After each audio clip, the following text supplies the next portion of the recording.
and go. Hello everybody and welcome back for the Sockycast with Dudeakoff. It's episode 3. We're talking about Slashback, or more importantly, about the huge size of this W, this win from the one and only Usagi. Please introduce yourself. Hi, thank you for having me on the Sockycast. I am very honored to be here with my two favorite EU players, of course, of all time. Which one's your favorite? Virum. So there's one that's not your favorite amongst us two. This is why Virum is X'd out right now. I expected his answer and took care of him. Looks like though he's gonna be a bit late, running a little late. But that won't be the problem. He'll join us soonish, hopefully in 20 minutes maybe. For now we'll just be yapping about some other stuff. This ironically will make it a bit easier because you get to we can yap about some of the more specific things that only your own experiences. Where Verum wouldn't have to have too much to commentate on, while he can share his commentary wisdom with us later. Yeah, we can do it like turns. Yeah, I mean we kind of have to at this point since. Yeah. That being said, how are you doing? Did you? I'll be honest, I didn't actually see your trophy. Oh, I didn't. Well, I got like a black. Oh right.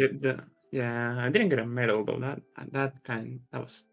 I'm having a bit sad because I like having all the medals together. But what was the trophy again? It's like it's image. Yeah, it's like a CD. It's like a. Oh yeah, that's what I thought it was. CD, I wasn't gonna say CD, but yeah. Yeah, it's like a CD, but it's very cute. I need to do some cleanup though. Dudeakoff can pull it up in a moment. That tweet of yours. Yeah, the one with the hitbox too. He gave me a snack box. Very cute. Like it. We're snacking on boxes. Yeah. Finally, a good controller. Finally, you win the game. But yeah, it's been very good. I've been a bit chilling since then. Like I don't think I've put it Grand Blue since I got home. But classic. If I play, I'm already the best. So I only have things to lose if I play now. So yeah, I mean, unironically, obviously, even before the rest of the tour got announced, which literally happened 2 days ago, yesterday. So you didn't really have. I mean, you're on a bit of a break, and I know you're definitely not one of the grinders out there. And I mean, you did put in the work before Slashback, and I saw you, practice with people, be on ranked all the time, working on multiple characters, and I mean, put them to show too at Slashback, right? Like that run wasn't like one trick pony or something. Like you didn't just pull up with the Grumny and everything with that. Like we saw a bit of the Lowain, we saw a bit of the Belial. So you were definitely playing more than usual before preparing for the event. Yeah, what are you doing with regards to your preparation? Like, what was your plan? Was it just to get up to speed, or was it to make sure the Grimnir was up to snuff? I saw you were playing with a wide variety of characters as well after the patch, so I don't know, maybe talk a bit about that. Yeah, so I didn't really have a plan. I think for my practice, I had 2 sets. I had one set against Socky and one set against Fidison on the same day, and that was all of the sets I played before Slashback. Wow. The rest of it was just ranked. I just played a lot of ranked. The real first to 2 prep. Bro. Yeah, I'm the best first to 2 player alive. I would just play a lot of ranked because it wasn't even specifically for practice sake. It was just just a thing to do. But I did want to have every character at consistent level because I'm confident in my my general ability to play the game. So I just wanted to like play a lot because the hardest thing about playing various characters is that it's easy for mistakes to crop up since you're not constantly playing. So I wanted to have Granblue definitely does not allow a lot of mistakes. Yeah, exactly. So if it's first to two, like if you're playing ranked with a character that you haven't played in a while, it's very easy to like lose a first to one or even a first to two for small mistakes. So I just play a lot, and whenever I felt like, oh my Grimnir or my Belial is a bit soft, I'll just like go back and play them for like an evening.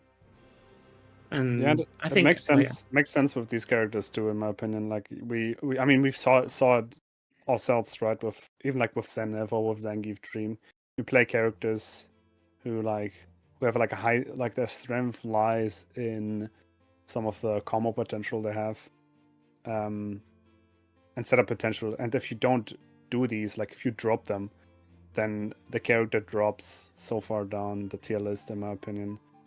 And like you're playing, right? Like you're playing the Grimnir, right? You can't really afford to be fucking up a 50, like a game-winning 50-50, essentially, right? I mean, obviously, like he's usually still in a good position afterwards, but it is still the deciding factor between losing and winning.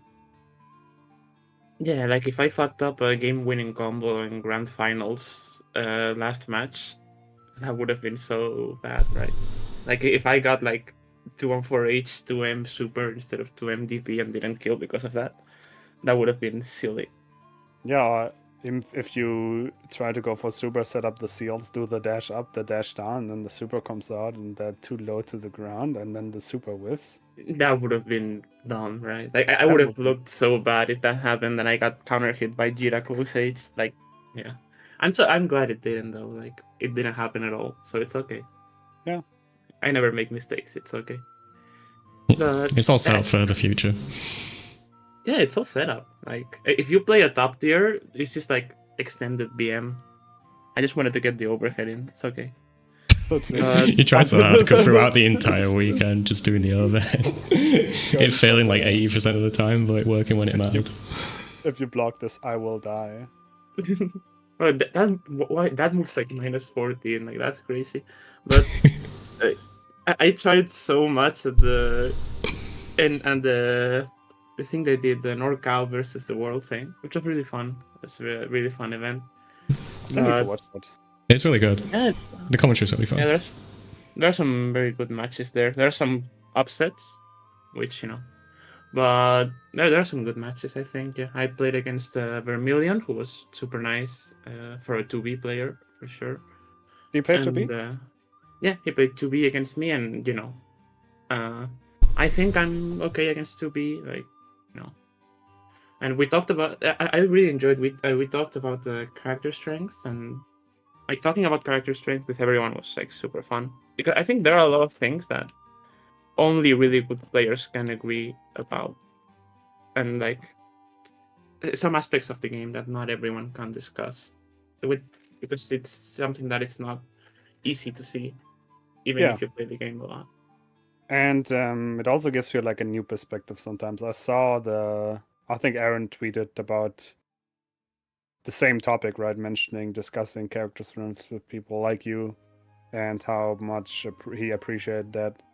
It's like, it's like a little eye-opening. It's like, again, seeing different perspectives and seeing not just what people value in a character, but also like what you could be missing from like when you look at the character, because we see like tier lists all the time, and obviously like a good chunk of tier lists sometimes are just like, it's commonly agreed that a character is somewhere in an area, so people put them in somewhere in the same area when they're like not 100% sure. But there's always like outliers that reflect how somebody feels about like the game, like what they value in a character, the strengths and stuff. I mean, we literally did like a 5-hour episode on this, because you can talk about a lot, and I bet with as strong as the players were at Slashback, there are probably a lot of like good discussions on it.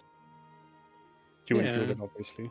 I think what I appreciated a lot was like confidence. It's like we did a tier list at the Airbnb. At the Airbnb it was Virum, me, Elsa, Koji, Autumn, Zenith, Parapon, and Sangistream. And we did like a tier list, and like just the confidence in saying, because a lot of the time you can like default to the common opinion and like be like, okay, I may think this, but I'm probably just crazy because everyone doesn't agree with that. But it's like when I heard like, oh, Zenith says Lil is top 3, and it's like, you know what? Yeah, sure. Like, fuck it. Like, yeah, it's okay. Like, it's just send it. Like, just if you think so, like if I say something and if I say like, oh, I think and this is actually true. Like, I think Lil is like just below Carolina right now on the tier list. Like, Carolina that bad or is Lil that good? Early hot take. Lil that good. I think Lil is like top 10, easy. Like, and that's my actual take. And like, no one can just like push my take away and be like, oh, that's like, no. Only one who knows about the tournament. Yeah. Well, now people have to listen to me. It's okay. That's the beautiful thing about fighting games. It's like, if you wanna disprove that, like, I don't know, your playstyle is wrong, the character isn't as good, you gotta prove that on the battlefield. Not the battlefield of ideas, Dudeakoff, but on the stage. Beat me in that first of 3. Yeah, because people just ignore other people's ideas. It's so ass. Like, it's fun. Like, it's very funny, honestly. Especially if it's like, we had this. I mean, it's like this a Hall of Famer tweet of yours. You can keep talking. I'm gonna look it up. Yeah, it's good. I think a really funny incident about it was like Koji put stories in B tier. It was like S, A, B, C tiers, and Koji put stories in B tier. And this is on Zenith's Twitter. He tweeted about it. When Koji put stories in B tier, Zenith immediately went to pick up his stick and then challenged him to a 1st to 5 for Soris tier placement. Like, saying Soris was A tier. Did you put money on it? Him with Story. No, this is like, okay, if I beat you, you're gonna put Soris in A tier. He didn't take a single game. It's like, well, you know, I think it was so defeated, but it's like, that's the attitude that you need to have. It's like, I mean, yeah, that reminds me of the previous podcast that we did where we had Fitty on, and he heard Koji say that like I don't have to worry too much about Siegfried or something, and even though probably Koji didn't mean that at all, like Fitty would take that personally. Yeah, in Michael Jordan sense. Yeah, he was like, yo, you don't have to. It was like, what was it? He was like to Zippy, like they were talking. Like, he said that Zippy said that he didn't like practice for Siegfried or something, and then Koji said something along the lines of, "Oh, you don't have to prepare for Siegfried." Something. he took that personally. Yeah, like, just gotta have confidence in your opinions. Also, I found the tweet. I'm posting it in the thing, so the Dudeakoff can pull it up. But, yeah. I'll read it out loud. Too far this way. On stream. Yeah, I was so pissed. You saw what, sorry? I was so pissed when I wrote that tweet. Like, I would have named like 5 people when I wrote that. I'm not that kind of person. I mean, I get it. I'm sorry.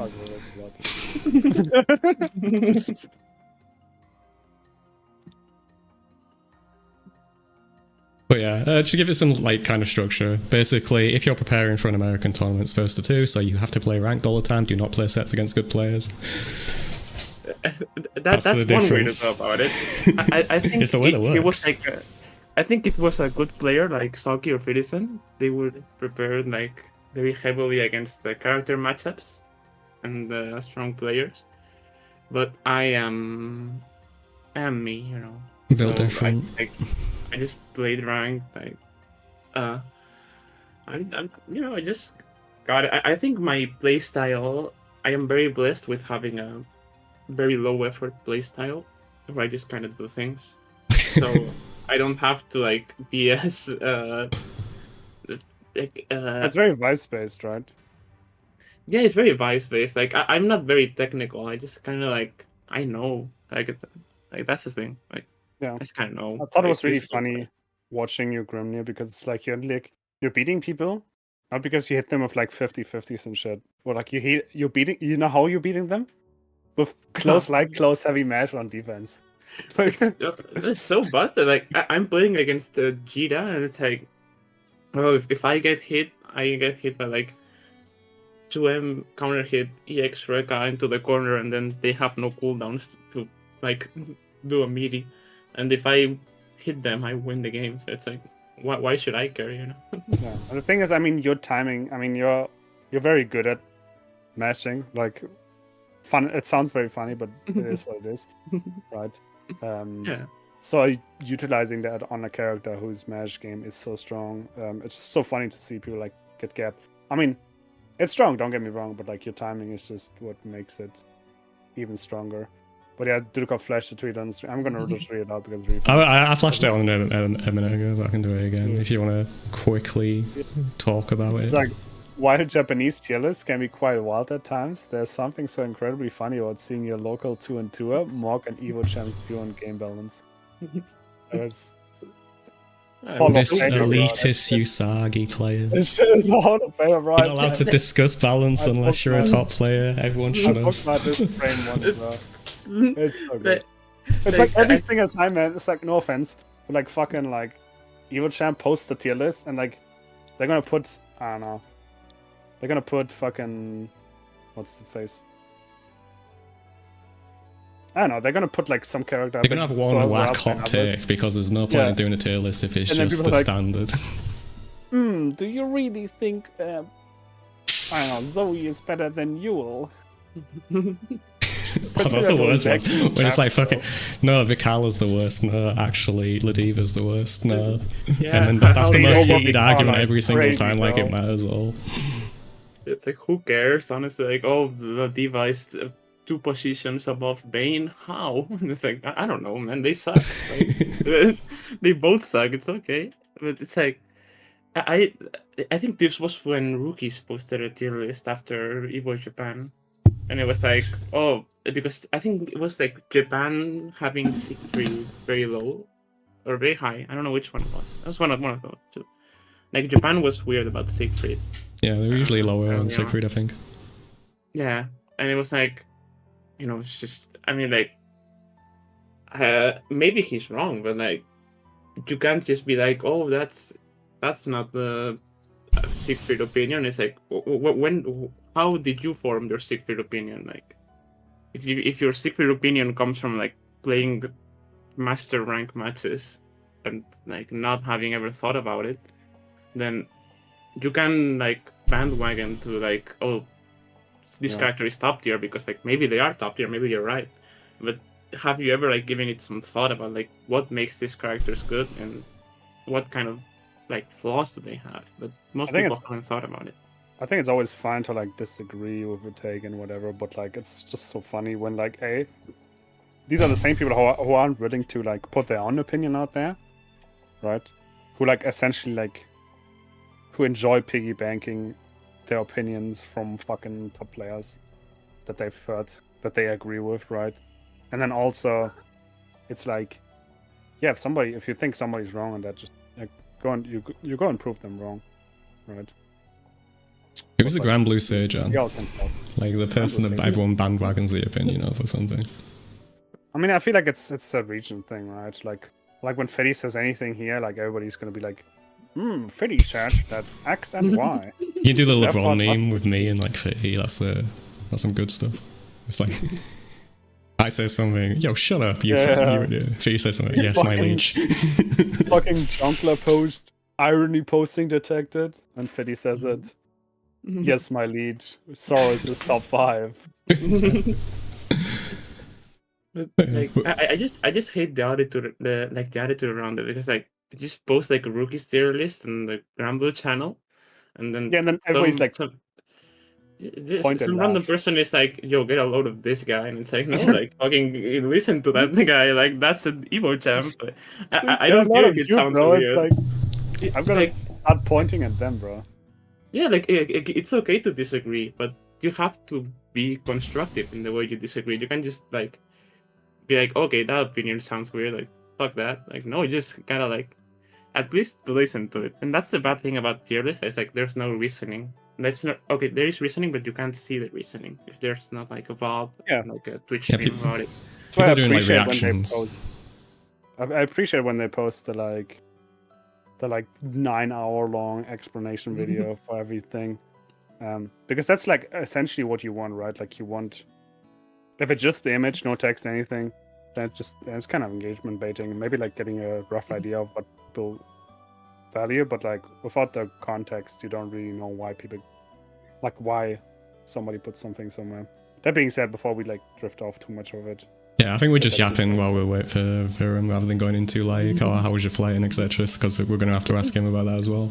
Right. We can Yeah. talk We a little can do bit. that. We can talk a little bit about you casuals, right? Like, Oh right, yeah, casuals. Yeah, I can go into it. Like, I think most of my tournament prep was casuals, honestly. Like, That's good. I play since thanks to NorCal Grand Blue, our Bancho, Kevin, our great host. Thank you so much. We had a PS5 and a monitor and our Airbnb. So the first day I got that's so there. nice. You could like practice at the Airbnb. Yeah, that was very appreciated. So I was able to play Elsa early on.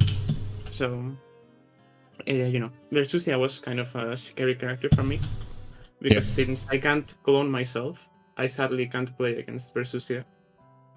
Like I gave everyone Versusia matchup experience for our World Tour finals, but then when I need it, it's like no one's playing Versusia for me. Like, bro, what is this? But I just I got some matches in. It was very fun. Elsa's very strong, very nice person, super sweet. Really Also, I want to I'm just gonna sneak in real quick since you mentioned Kevin. Obviously, Yes. if for people that aren't aware yet, like the whole reason why Usagi was even at Slashback, right, was because NorCal Grand Blue, right, Kevin and the crew made her essentially crowdfunded. Like, what was it? 4 players was Usagi, Zangief Dream, Zenith, and Patapon, right, to Slashback. Right, so they had like a GoFundMe to like cover some of the costs since it's obviously a little expensive. He essentially paid everything out of pocket, except for what ended up getting put together in the in the GoFundMe, and it's still open, right? They unfortunately didn't really reach their goal. Only like 23% of the like 3.8k that they were hoping to get together. So if you have some money to spare, consider donating. I got that first. Good job. Yeah, I posted it in the Twitch chat because, again, obviously this costs a lot to like fly out people, and being treated so nicely, it's only fair for people, to help out a little bit. If you can, right? Obviously, if you don't have the money, don't bother. But just some support for the community-orientated behaviour. Like, we want to have our event be really good, so we're going to have a bunch of international players flying in. Not just like the usual ones that you see a lot of the time, but like actually, the more fun ones in those regions a lot of the time. Like Usagi is often very entertaining to watch. Same with like Zangief, Dream, and the rest of them.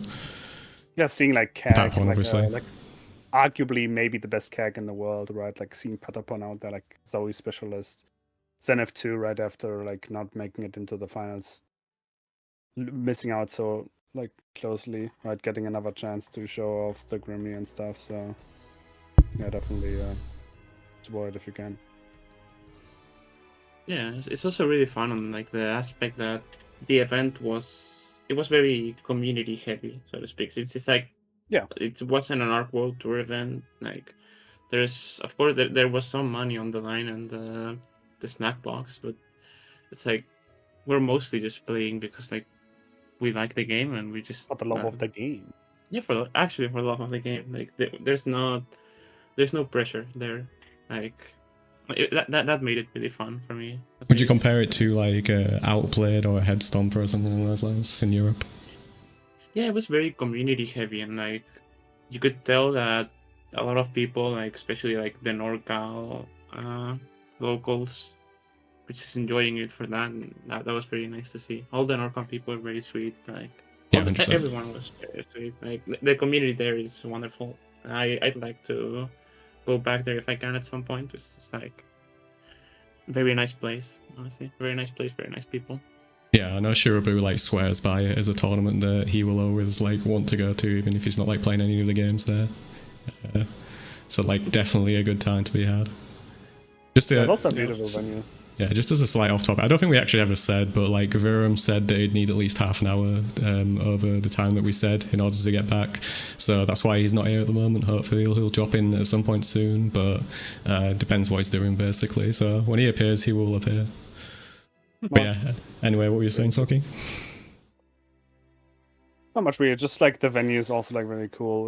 They've been hosting a couple events there. Just in general funny game events, and it's like a cool venue to see. So, and I bet like, and I saw a lot of tweets as well, like from not just from Shirabu, but from us too, that they were having like a really good time. And I do have to say, obviously, as like a spectator, there were like a couple things. I think not streaming. It was like top 24 was streamed, but like top 48 wasn't streamed, which I thought was a little unfortunate. But obviously, not everything can be streamed, and this is like a big event. Same with pools. I don't think we got to see Virum at all, right? Yeah, it was. There was a half of pools that was streamed. There was a half of pools that wasn't. I mean, yeah. Again, it's like a community-driven event and that kind of thing. So like, not gonna have like the 50 setups that you have at like Combo Breaker or something like that, is obviously. And it is like an Undernight event at the end of the day. That is the main game. I don't know. I think there was a lot that wasn't streamed from Undernight as well, though, to be fair. So they tried to like split it out based on what they had and that kind of thing. And I think it was fine going there. Obviously, you missed out on like some upsets with like the top 48 and that kind of thing. But for the parts that were streamed, there was like everything that you'd really want to see, basically. But yeah, I don't know. More about the casuals. Yeah, more casual talk. Yeah, casuals. Yeah. Okay. So. Yeah, on the previous topic, there were like 2 stream stages, so they had to really divide it between the games. So, like, they did stream what they could, which was really appreciated. Like, of course, having so many games on only 2 stages was very difficult, like, get everything. Yeah. They did very well. So, casuals, yeah. I played Elsa, day 1. It's very fun. I won. Mostly the Versusia, right? Yes. Are you playing Grim there in all these matches as well? I played a bit of Lorraine first, and I was like, I don't know about this, and I just played Grimnir. Like, I started out losing because I had to like adapt to a lot of Versusia things, but I think I kind of got the hang of it after a bit. You know, I'm like that. It's actually will hit you with stuff that you know Versusia obviously to an extent, but like you're like. This Nia reminds me of this a lot because like this happened all the time when I practiced with Fetty in the past, where like he will be in a position where like his fighting game brain, right, the one that's been like fed like fighting game knowledge through all this whole career, thinks he is like in a winning position or like in a good position or in a position where you can do certain things, but you can't, right? And like Versusia is like, are definitely also one of these characters I feel, where like you think. I don't know, leaving a 7-frame gap isn't necessarily... When she is in the corner, like this slow button character, right? You leave a 7-frame gap. You don't think about it like that much, right? Like against most characters, like let's say you get like Oki that isn't that great, you still get that like somewhat meaty 6-6 there, right? Like, well, they're not going to press like a button there. If they press, it's like a far light. Doesn't hurt that much, but like she will press the far light, goes in the full combo, right? Or some other like shenanigans that you're just not ready for because like your intuition isn't gonna like kick in and be like stop, right? Because she will just do shit that isn't really, common. Yeah, exactly. Like, especially with like the far light or like EX pillar on the seals, it's like even if you do know some things, it's not going to. You don't incorporate it to your thought process. Like you can't incorporate it to your thought process until it happens, so to speak. Like if I know that EX seals gets caught by EX pillar, that doesn't mean I'm never gonna EX seals again. Like I'm sometimes gonna do it out of habit on neutral, like because it's what I do. It's like it's the thing. It's like okay, and sometimes my pressure isn't going to make sense and against far right because like I have not developed my brain around it yet. So I need to just play some games and then get the feel of it. And I think I did. And like I wasn't like super hard winning, but I did gain some confidence at the end, which really helped me. I then didn't play Versusia on bracket at all, so huge cool, win for the future. It's okay. But yeah, some great casuals. I played a lot against Koji. The most like played a lot. What's the Belial or? We played like first was like Grimnir against Belial, then it was Lowain against Beatrix, then Lowain against Belial, and then it was like I think those were the main sets. Then more Grimnir against Belial. Like Koji's just such a great player that like being able to play against someone that good is just a privilege. Like I feel like especially he's got the Grimnir matchup practice down as well. Like when he fights Zane, he usually makes him like look a little silly sometimes. But doesn't mean you can't beat him, obviously. Like, how did the casual sets go for you? Like, how did they feel? We went even on the Grimnir Belial. Like, I think he's like the best player I've played against Grimnir. Like, but I really like that because it like forces me to think up of new things. Like, oh, my air dash gets crouched every single time, which doesn't happen against most players. So it's like, okay, what do I do now? And then I start doing things like, air dash on the first seal, then dash down to hit the crouching idle. So you actually have to like go to a different layer. Yeah, so it's like putting more layers on, which is really fun. So I think like we went even on the Grimnir Belial, then I beat his Beatrix with Lowain. Then we went even on the Lowain Belial. Like, but this Lowain character is crazy. Did he do anything about his character choices? I think he like recently made a tweet saying that he's probably gonna stay on Belial. Yeah, he was pretty much saying the same thing about like his Beatrix is not bad, of course. Like he's super strong fundamental player, and that really shows with Beatrix. But like at the same time, the way he plays, I think, requires so much like confidence, and I think he plays a very perfect game. So he can't play Beatrix without like keeping her up consistently. So has he said this, or is it just something you like feel?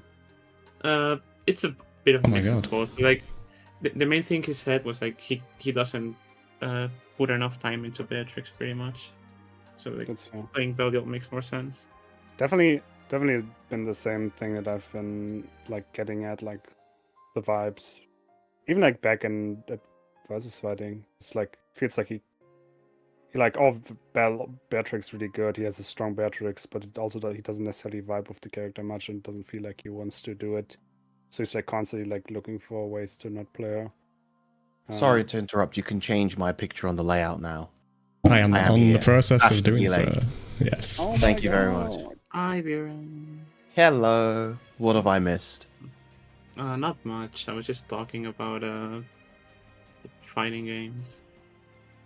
Fighting games are pretty fantastic. Talked a little bit about character strengths and takes. He mentioned that you guys made the tier list at the Airbnb. He talked about the Airbnb a little bit. He showed the GoFundMe again, and we're talking about casuals. How do I line this up? Nice. Crazy. Yeah, just like those sorts of things. But I guess we can give it a bit more structure now, because I don't know. Is there anything else left to say about the casuals that you had, Usagi, or you're going to it later or something like that? I mean, when you talked about a couple of them, go for it. Regarding the casuals, who do you think? Like, this is the two questions I have. One is, who do you think was like the toughest opponent you played in casuals, and who was the one that you wanted to avoid the most in bracket? I think it may be for the strongest casuals player. It's definitely Zangief Dream. Like, Zangief Dream was the only player that really like hard beat me in casuals. Like, I thought 6-10. About it. Like he was a very strong player. Like I think he didn't drop a casual set against anyone that wasn't Koji. Like any other player, just beat them in casuals. Like the casuals record was insane. So it's like He went 13-4 against me. it's like the way he plays is so like suffocating. Like just get hit once and then it's a super technical, super optimized game plan where it's like everything loops into the same setup. Right, Yeah, it's like a mix very of streamlined. Yeah, Reminds me a little bit of Zeta too, right? But I get it too, like playing really good CAGs. It doesn't happen as often, but like if you have somebody who's like as good as looping that stuff, like putting you in the same like mix-up situation. I'm assuming utilizing the traps and the like guard button jumps with 2-8 as well is probably what's giving you trouble. Yeah, I mean, because like both of us obviously like we play taller characters as well, and so Zangief Dream was very, very good at abusing the fuzzy against taller characters, the F Shiki, because you know prior to fighting him, and bear in mind I've played against Kag a good amount in this game. I had never, not once, been hit by Kag fuzzy anywhere on the screen. Yeah, same. Literal first game I play against him, he hits me with it, and I'm just like, whoa, this character can do this. Yeah. And as long as she has, the teleport cooldown, because the way he structured most Kags when they do their corner combos, they'll use all of the cooldowns, but he deliberately keeps the teleport cooldown available so that he can fuzzy you. Yeah. It's such a strong cooldown, right? And have the threat of the fuzzy, right? Not just for the fuzzy, but also because like, he's safe, plus on block, can throw bait with it. I mean, it's definitely strong. And like, we talked about a little bit about this earlier in regards to like, you know, preparing characters for tournament and being like tournament ready and stuff. And like, I felt like that was like the big thing because Zangief Dream ended up not even making top 8, right? Yeah, he got upset early and then lost to Patapon and loses, I believe. Yeah. He lost to PP Man in top 48. Yeah, and I feel like It's at least very on challenging. stream, I think I saw him like miss the F Shiki like twice. I think it was Patapon.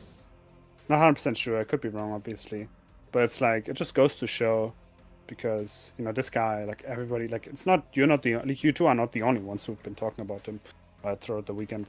Right? Everybody's saying that like he watched everybody in casuals, and then it's like get put on the stage, right? If you don't hit these, like if he doesn't hit these fuzzies, obviously the score is not going to be looking the same. Like I'm assuming that's like that's like what makes a big difference. Right? And he did adapt. Like he was like, all right, I'm not hitting these consistently like I usually do, so I'm going to stop going for them. I'm going to go for other things instead, which is what good players do in those situations. But it is still one of the strongest tools available to Kag, so not having it is obviously going to be a bad thing. And also playing against Patapon, who probably played against each other a fair amount before, so the gap is usually narrow in those situations. It's a pretty tough out, and like the best players in the tournament can miss top 8 because of like just a bad run of like finding a character you don't usually run into, and then running into like the other person that went into losers too early, and that kind of thing. I mean, Elsa too, right? Like, pretty sure Elsa won last Slashback, right? Yep. Was looking for the repeat this time. It also didn't make top 8, right? Mm-hmm. Yeah, and I mean, and even then, you saw how Elsa didn't make top 8 was like the combo drop against Zenith. Like Zenith was dead, like Elsa did versus 2-2-U dash light, and then the far light after dash light didn't combo, and then you're out. Like it's just like it's so easy to make mistakes, and then you get a first to 2 environment, you get Grimnir. It's like it all adds up to be like so volatile. Like, of course, I think I talked about this. Like, I did like a small interview with Zangief when we got back, and it's like, yeah, I mean, like I'm happy that I won, but at the same time, it's like there are so many variables that, of course, it means that I'm good that I won, but you know, like I'm not gonna pretend like I'm just the best because I won that time around. It's like there are so many things that could have been different, like small interactions that can change stuff. Like it's very hard to be consistent. the margins are crazy. Like, you know, like Skill, who was like really dominant in the Actor finals, like at least day one. Like, he was only there because he like won like 2 3-2 sets in like what was it, Kayana Cup, and like easily could just like drop one of those games and then it'd be completely different. Someone else is there instead, and just like really tiny small things that sometimes go a bit underappreciated because of how good like the top players are and how consistent they usually are as well.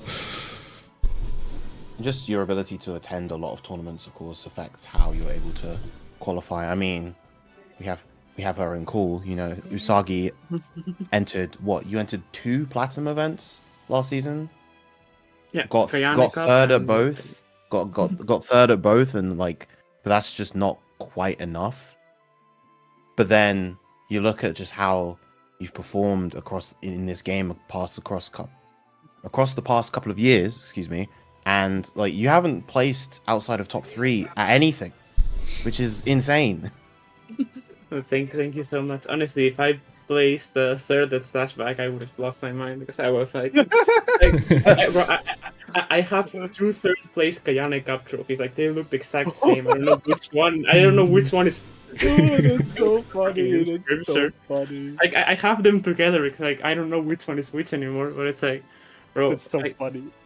Like, when I reached winners finals, I'm like, oh no, it's fucking happening again. Like, I'm gonna fucking get in first to 3, bro. Like I can't win. First to 2 match. Yeah, like I'm first to 2 master. And honestly, I wouldn't have blamed you considering how Salts had been playing that weekend. He'd been playing phenomenally throughout the bracket. Just like the way that he won in winners semis, the way that he won in losers finals especially, was just like one-sided beatings. Yeah. Yeah, the rest of the set was like really dominant. Yeah, but I was very scared.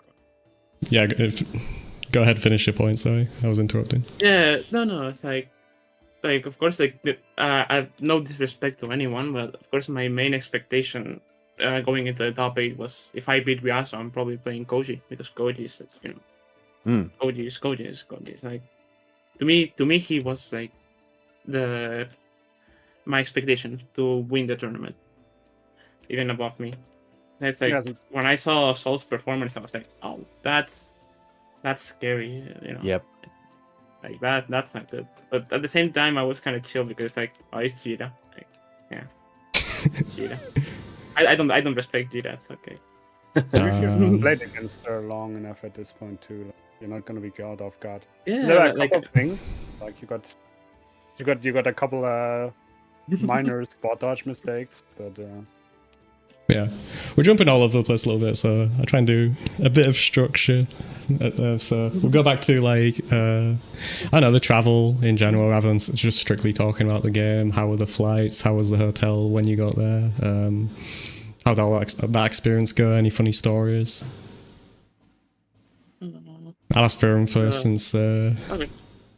Well, my journey was very smooth and straightforward. I just had a 10-hour direct flight to I flew into San Francisco rather than San Jose because the flight was cheaper, and if I'm paying for my own flight, I'm always going to do direct if I can because I don't like layovers and I don't like the risk that comes with potentially missing one. So I got there early-ish afternoon, I think, on Thursday. Was picked up by Bancho with the Japanese players. We went to the Airbnb, and it was a very chill, very simple journey. Usagi's journey was much longer than my one was. Yeah. How was that journey, Usagi?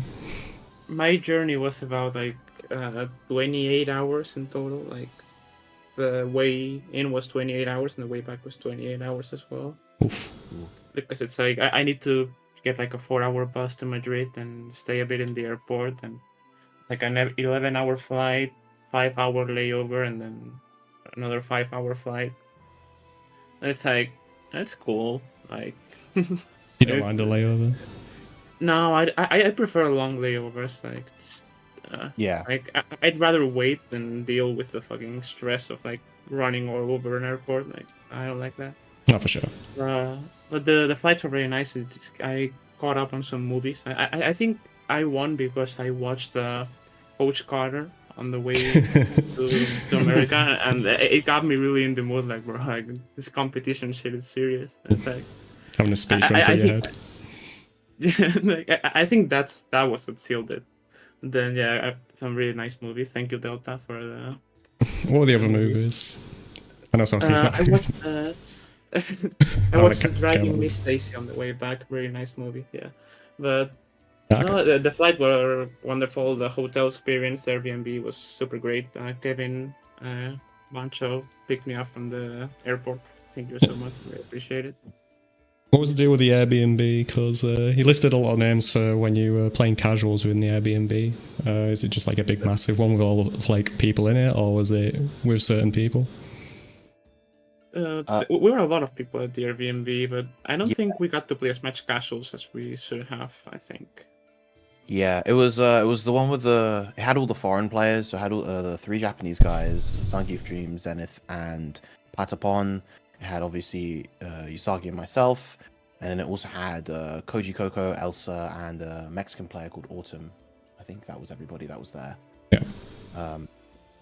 Yeah. There was Bancho brought a PS5 setup, and then I think once Koji arrived, he also had a setup of his own.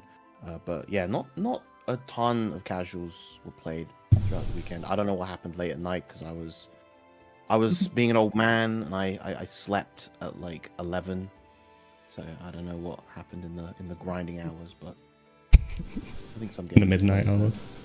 Yeah, where the real sessions are. Exactly. Yeah, before the event as well, there was a 10v10 event which I managed to drop in on for like a decent period of it, but it was very late at night, so I eventually went to bed. It looked like a lot of fun. Virum was on commentary. He had some interesting commentary partners as well. Yeah, talk through that experience. That was really fun. It's not very often where I get such an eclectic mix of commentary partners within the same kind of block. So I was commentating with Kamame, Edwin at first, and then Avian. A very 6 shots in, Avian hops on commentary with loud and proud, heavy NorCal bias, tomfoolery, which was fun, and then Vermilion hops in at the end after he lost. So I was definitely kept on my toes that evening. It was good fun. Yeah, there was a couple of times where you were in like a bit of a like a state of shock in regards to how you would reply to certain things that Avian was saying, which was a very fun dynamic. Yeah, because it was funny because like I felt like I couldn't really authentically be full bias for the quote unquote world team in the same way that he could be biased for the NorCal team, because the big massive underdogs.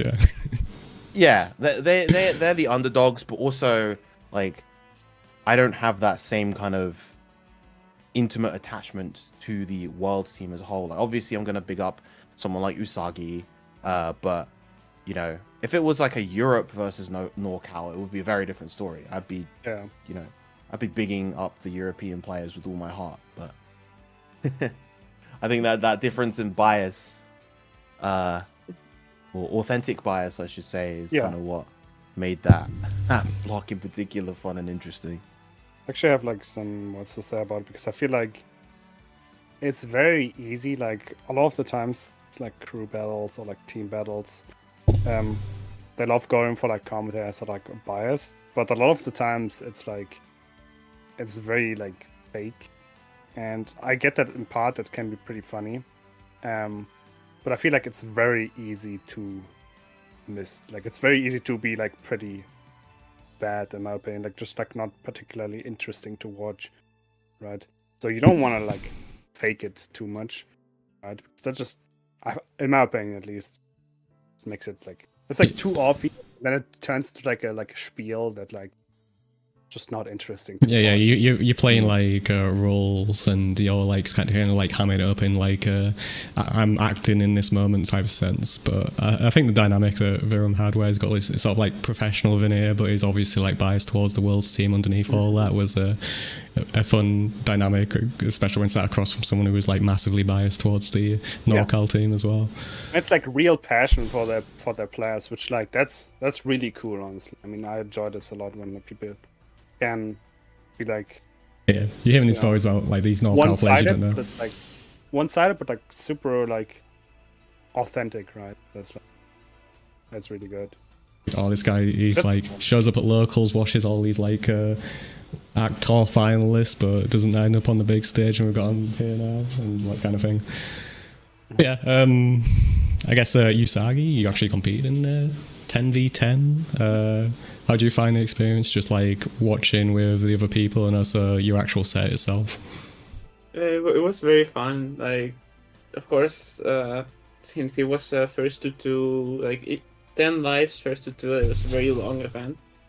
So most of the time, like we were just like hanging out and just talking in the middle. Like, of course, we were watching the matches, but I was talking a lot with like Riaso, Aaron, and Elsa about like characters. What I did was like I like asked them, is this character top 5 or bottom 5? Like, is Meteora top 5 or bottom 5? And it's like you can't put them in the middle. You just gotta put them on the top 5 on the bottom 5.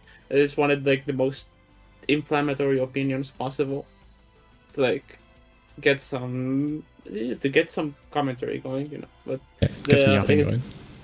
Yeah, exactly. But the event itself was super fun, and I played against Niantic and Vermilion. Niantic, a strong Beatrix player with showing at the LCQ. Yep, top 8. And top 8 beating Hava. Have a nice day. And Vermilion, overall, really strong player with position in the Evo 2024. And both super sweet, very strong players. But, you know, I made it work. I got some overheads in. I lost some rounds. I tried to get the overhead in. And everyone was like, oh, please don't do that in bracket. And I'm like, oh, I won't, don't worry. And then I did. They won me the tournament, though. Yeah, it's just, people give up too easily, but you know, that's what matters. Is never give up. Don't worry about it. But the event was super fun. Yeah, like they even had like 2 monitors, which was very nice. Like they had one monitor for each player, which was 2 monitors for each player. Wow, that's crazy. Yeah, like. Like one player was looking at like one player had one, which was like very high production for like a team battle, but I really enjoyed that. It was the same case for bracket, for like that seems like a good idea for a stream setup. Yeah, that's what should be the norm at big major events that can afford to, you know, do that kind of thing. Having the head-to-head monitor setup is the best way to do it for players. But you know, some events were unfortunately not able to do that when you would expect them to do that. Yeah. How was the setup? Oh yeah. Sorry. I was just making sure Usagi saw the thing, but yeah. How was the setup? As Socky was saying. Was it on PS5 or? The setups were PS5. Yeah. We had a bit of a running joke with the Japanese players, which like we just like Zenith would like fuck up a combo. It's like clearly his fault, and he just look at us and say like PS5. It's like, well, that's not the PS5, but. No, the setups were wonderful. I didn't have any problems personally. Of course, I don't do any of the nerd frame perfect fuzzies, so I'm not the best person to talk about it. But it's a little easier, right? Like you don't have to. Yeah, there's no guard button shenanigans. Like what I did mess up was like when I got there on the first free play set, I played against Elsa. Since I still had my Kayane Cup autopilot, I played the whole set on like PS5 2-frame delay. Like I added the 2-frame delay from PC from Kayane, so I was like on pretty much like 4-frame delay, which was really funny. But I managed to like I thought about it after like before the tournament, and I was like, wait, I don't have to put on 2 delay. It's PS5, so I kind of saved myself there a bit. Yeah. So you always get some casuals in before the tournament. Also, make sure to always properly set your controls, reset stuff to default. Because actually, one of my opponents Reset to in what? bracket. Be quiet. One of my opponents in bracket. It wasn't until after the set, and this feels especially worse because I lost the set. He realized that he didn't have technical input super on.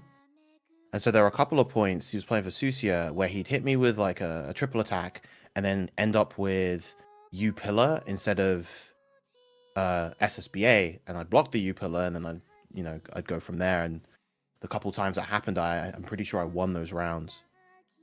But yeah, I still ended up losing that set anyway. I guess we can move on to pools and their experience within pools itself, and moving on to like top 48 and etc. Virum, since you were talking about it, how was your experience playing in the tournament itself? I mean, I underperformed by a good couple placements, but I wasn't really going in with much personal expectations. I hadn't really been practicing too much. I wasn't feeling all that confident in the way that I was playing, so I wasn't really too upset. So first set, I won my first set pretty comfortably. The next set was against Yoshi FTW, Ladiva player, very solid Ladiva player, and I thought like, Ladiva first to 2, this is really stressful, and it could just easily just snowball out of control. And that's pretty much what happened. I lost 2-1 last round, and the rounds that I lost were very kind of snowbally. The rounds that I won were very controlled and in my favor. We then first to 5 like the next day, and I won 5-3, which is like, Always. I'm glad that I was able to win, but also I wish I did this in bracket. Very relatable. Yep. And then I had to fight a couple more sets. I had to fight Rowlet, actually, funnily enough, and loses to qualify for top 48. And I lost the first round, and I was like, I could very easily lose to Rowlet. You know, she has a drink in her system, and that's when she's at her strongest. Tipsy Rowlet is tournament Rowlet, but I managed to still just about take it.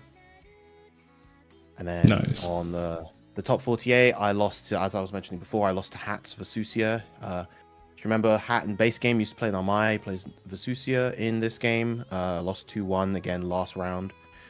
So yeah, it was definitely, the sets that I won were dominant one-sided 2-0s, and then the sets that I lost were last round, last hit, and I was like, oh. But as I said, I can't really complain too much about my overall performance. I wasn't as well in practice as I could have been, and I still had a good time regardless.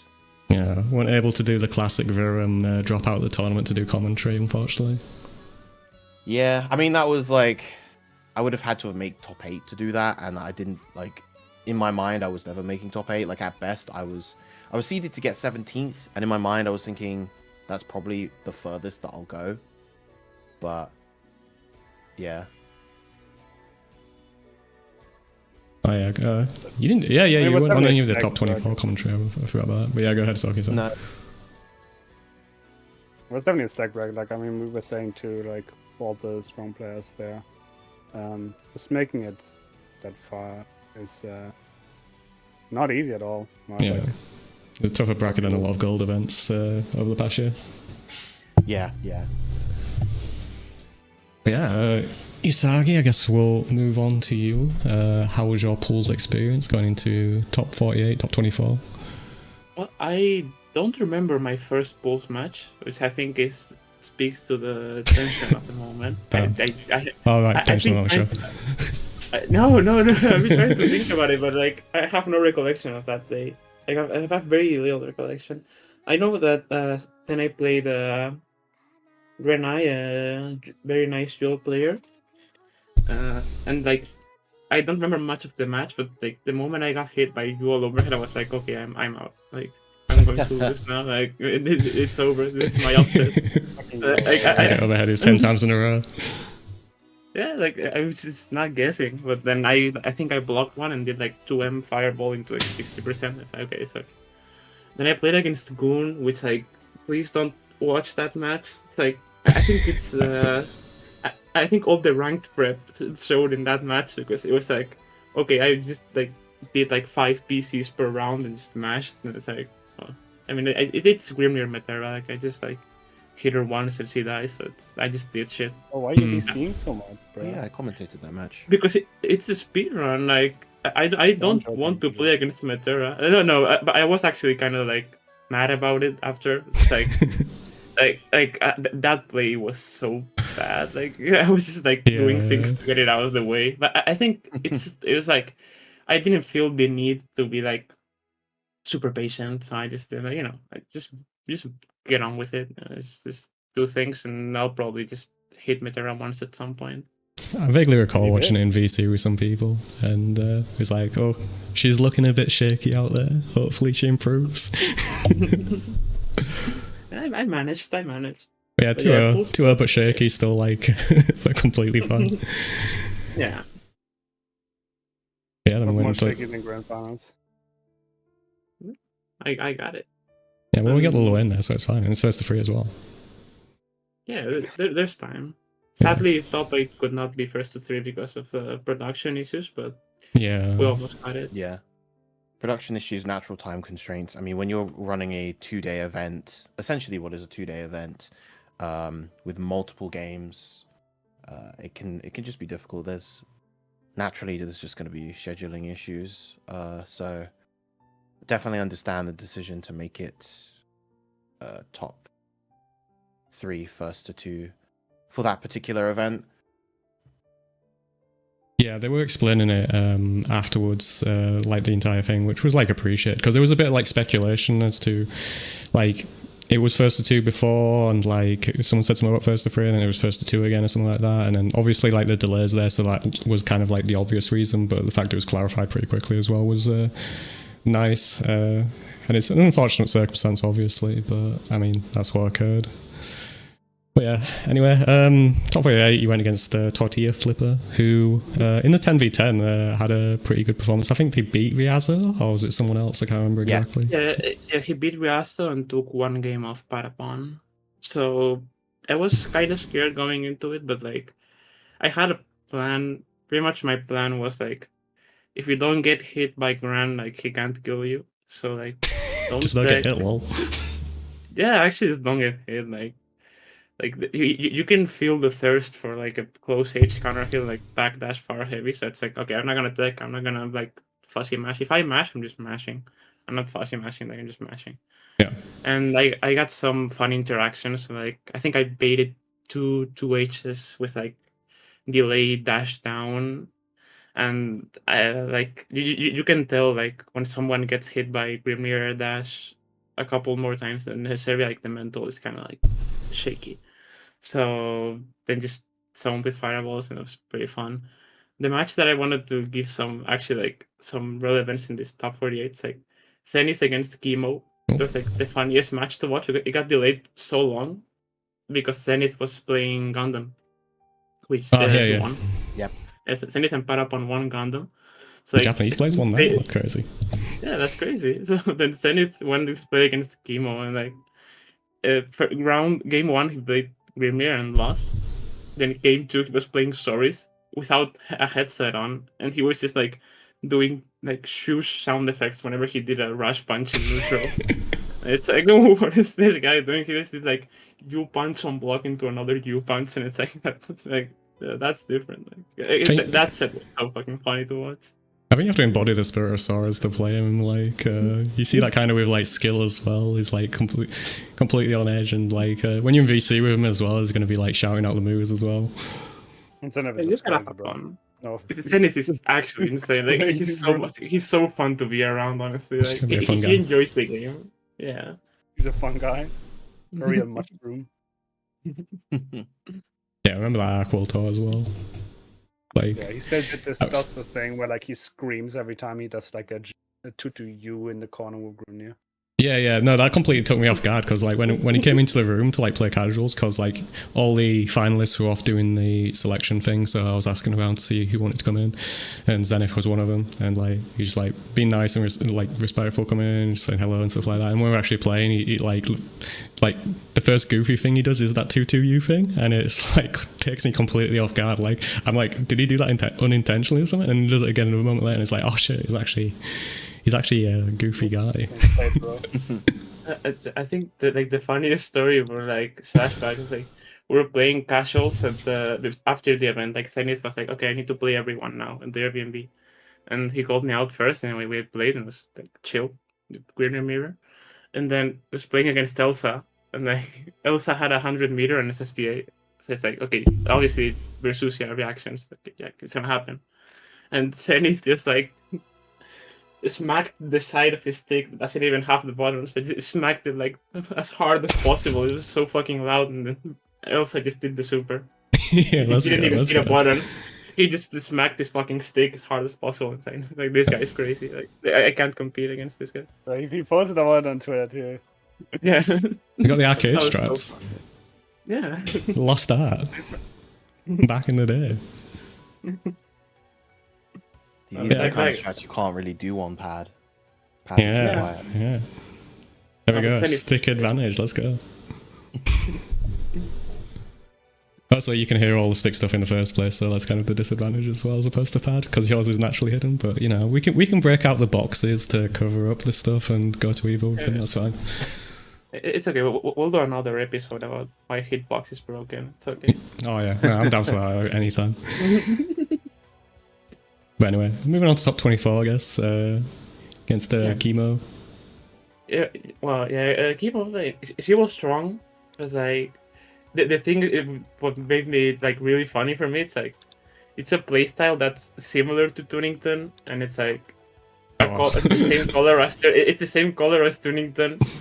So it's like, okay, in my match, this is, in my mind, it's like, okay, I need to play this as, like, first to ranked match against Tunington, like. What would I do not to lose points against Tunington on ranked? Because that situation has happened so much that I'm way more prepared for that than for like a tournament low win match. So in my mind, it's just like, okay, imagine it's just Tunington first to 2. Like just don't fuck up. I mean, it's just low win. Like, don't fuck up. I fucked up a bit. I tried to get the kill on HPA, but my DP wasn't cooldown. That was so bad. But oh yeah, but. If it wasn't a cooldown, I think would have killed. But I think I played okay. I got a bit hasty at the beginning, but second game was definitely just like, well, the ending was very messy, but second game was. Also, I played Belial because I really like Belial against Lowing, because Belial is like so consistent. And his pressure is so strong. Yeah, we were wondering which one you'd pick. I said this on VC, but it's like, I feel like if you're going up against a character like Lowain, especially, what you want is comfort. Right? Like, I've seen this enough. Like, Fiddy, like, picks up a new character, he goes up against Lowain. Do you think he knows what, like, at what ranges, at where he has to press what? Of course not. And then you know what Lowain, he eats you up. Right? Like, the thing against Lowain is, like, the moment you make one mistake, it's when it starts. Like, it's hard to make the first mistake. It's not hard to make other mistakes. It snowballs. Yeah. So you want as much confidence as you can to not make that first mistake. So I think Belial, I have a lot of experience, so I just played that. Like I can mess up on Belial too, of course, but also Belial gets to like skip Iggy for the most part. But every character gets to skip Iggy. People just suck against Iggy. That's another thing. But it's like I was very confident. Oh my god, my heart's gonna break, Dudeakoff. I picked the wrong section. Oh my god. Oh, this reminds me of the. We get to this once top 8 starts, but actually, I'd like to talk a little bit about the PP Man versus Koji set, because that was super close, and that was very close. Man had like the controller. Yeah, the controller malfunction was so 9 minutes. Somebody said like that's like a thing with the what fucking stick. Yeah, with those snack boxes or whatever they're called, like you, because it's not like official thing, like you have to take it out and put it back in again. So if you remember the Under Night top 8 where the guy like sort of grabbed the guy and was like no, and like there was a big controversy about that. The reason he was like doing that is because the other guy was like taking his stick out and putting it back in again, and I don't know, he thought it was like he was doing something untoward at that point, and it was the same thing that happened here. Like you have to do it after like 10 minutes or something, I can't remember exactly. Because he was so close to winning it too, and then it kind I of haven't actually watched a lot of these sets because at the time I think I was going to get food with J2 because we were on standby for top 8 commentary. J2 my goat. Or my horse, I'd rather say. The horse lad himself. We That's love it. J2 in these streets. Yeah. Sorry, I was like, I was talking about being in VC with people, and like Socky, for example. Like during that Lowen set, there was an American in like the Rambly Discord who said, "Oh, this Lowen is different than all the other ones," and then he plays exactly the same as like all the other Lowens. So he's just like, why he said this? Go back, right? Like go back and Chemo's path. Chemo's path. Top Yeah. 48. Yeah. Just click on it. It's the big thing, Russ, right? Like Chemo beat Zenith. Right? Yeah. And then like this one player was like, it's like, you mention it and people start like theorizing what happened. So like the answer was Happened like, before. yeah, because Kiro plays different than other Lowains. And like really got so upset about that. the phrase that he kept bringing it up every single time. Because it's like, I get like the sentiment, or like this guy, like this top player lose to Lowain, whatever. Maybe he hasn't seen that sort of Lowain before, but it's like, it's really not that, right? Yeah, I mean, Lowain played like very well and was like going to top 8 and Yeah. like it was obviously that kind of thing, But it's not like you. I mean, obviously people will say stuff, especially if you haven't seen the set. You can only like theorize, but it's just a little funny. Because like we watched the set and like maybe had to point out every single time they would do like, I don't know, parry, that gets spot dodged into BC, or shit like that, right? Or like the 668, wake up HPA, and so on and so forth. But yeah, to get back to the PB Man set, I mean, what a run he had too, right? Upsetting Zangief Dream, right? And then almost upsetting Koji for top 8 winner's side. On Fairy, no less. Like this character definitely got buffed, but she doesn't. It's not like she's beating the likes of Belial and stuff. so it's going well for her. But like the moment the controller thing happened, I remember we were talking about it. I was watching it from there. It's like I said, like if PP Man was playing a Rushdown character, it wouldn't matter as much. But we're saying the same you thing. can't. Yeah, like this. I think the set was over there because like you can't zone. Like your mental is not strong enough after controller disconnect to zone Belial consistently and not fuck up. Like it's not. It doesn't matter as much if it was playing Grimnir and like your controller disconnects. It's like okay, just like stabilize. But Fairy is not stable. Like you can't play Fairy in like a stable way. You have to.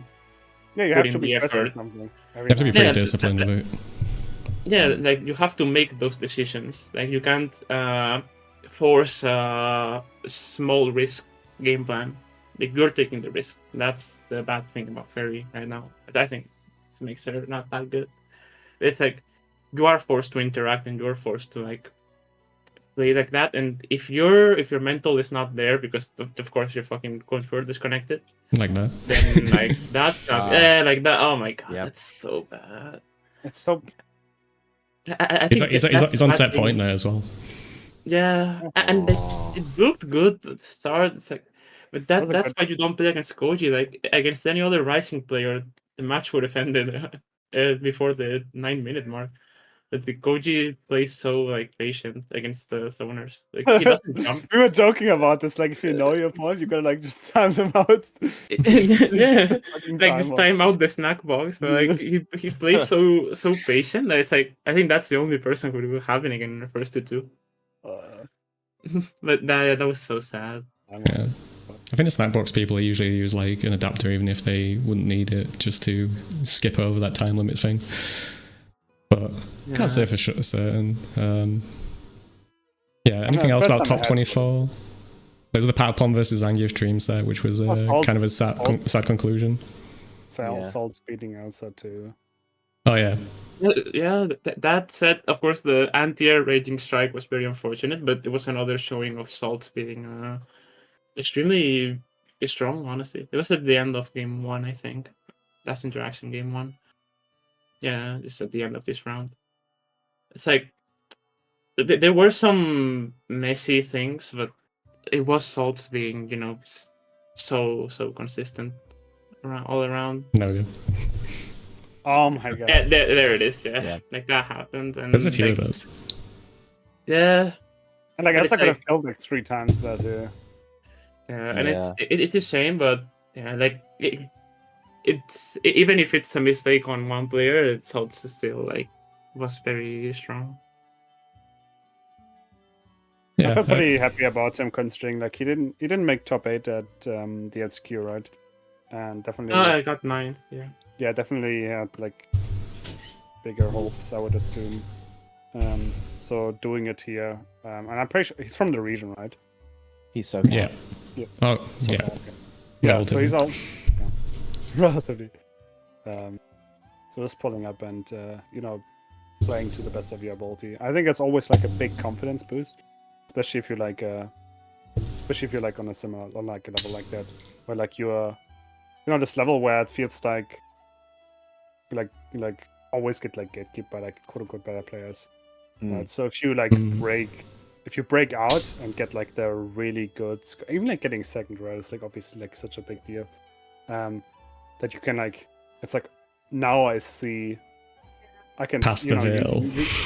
You can see the what's it called, the summit. You can see the future ahead. Like it's not just a dream anymore. It's like a reality that is achievable in a sense. Right, I think that's always very good for the mental. Oh my. Yeah, you're just watching the game at this point. But yeah, is there anything anyone wanted to say about top 24, or anything else to add on to that? Because I heard someone was about to say something.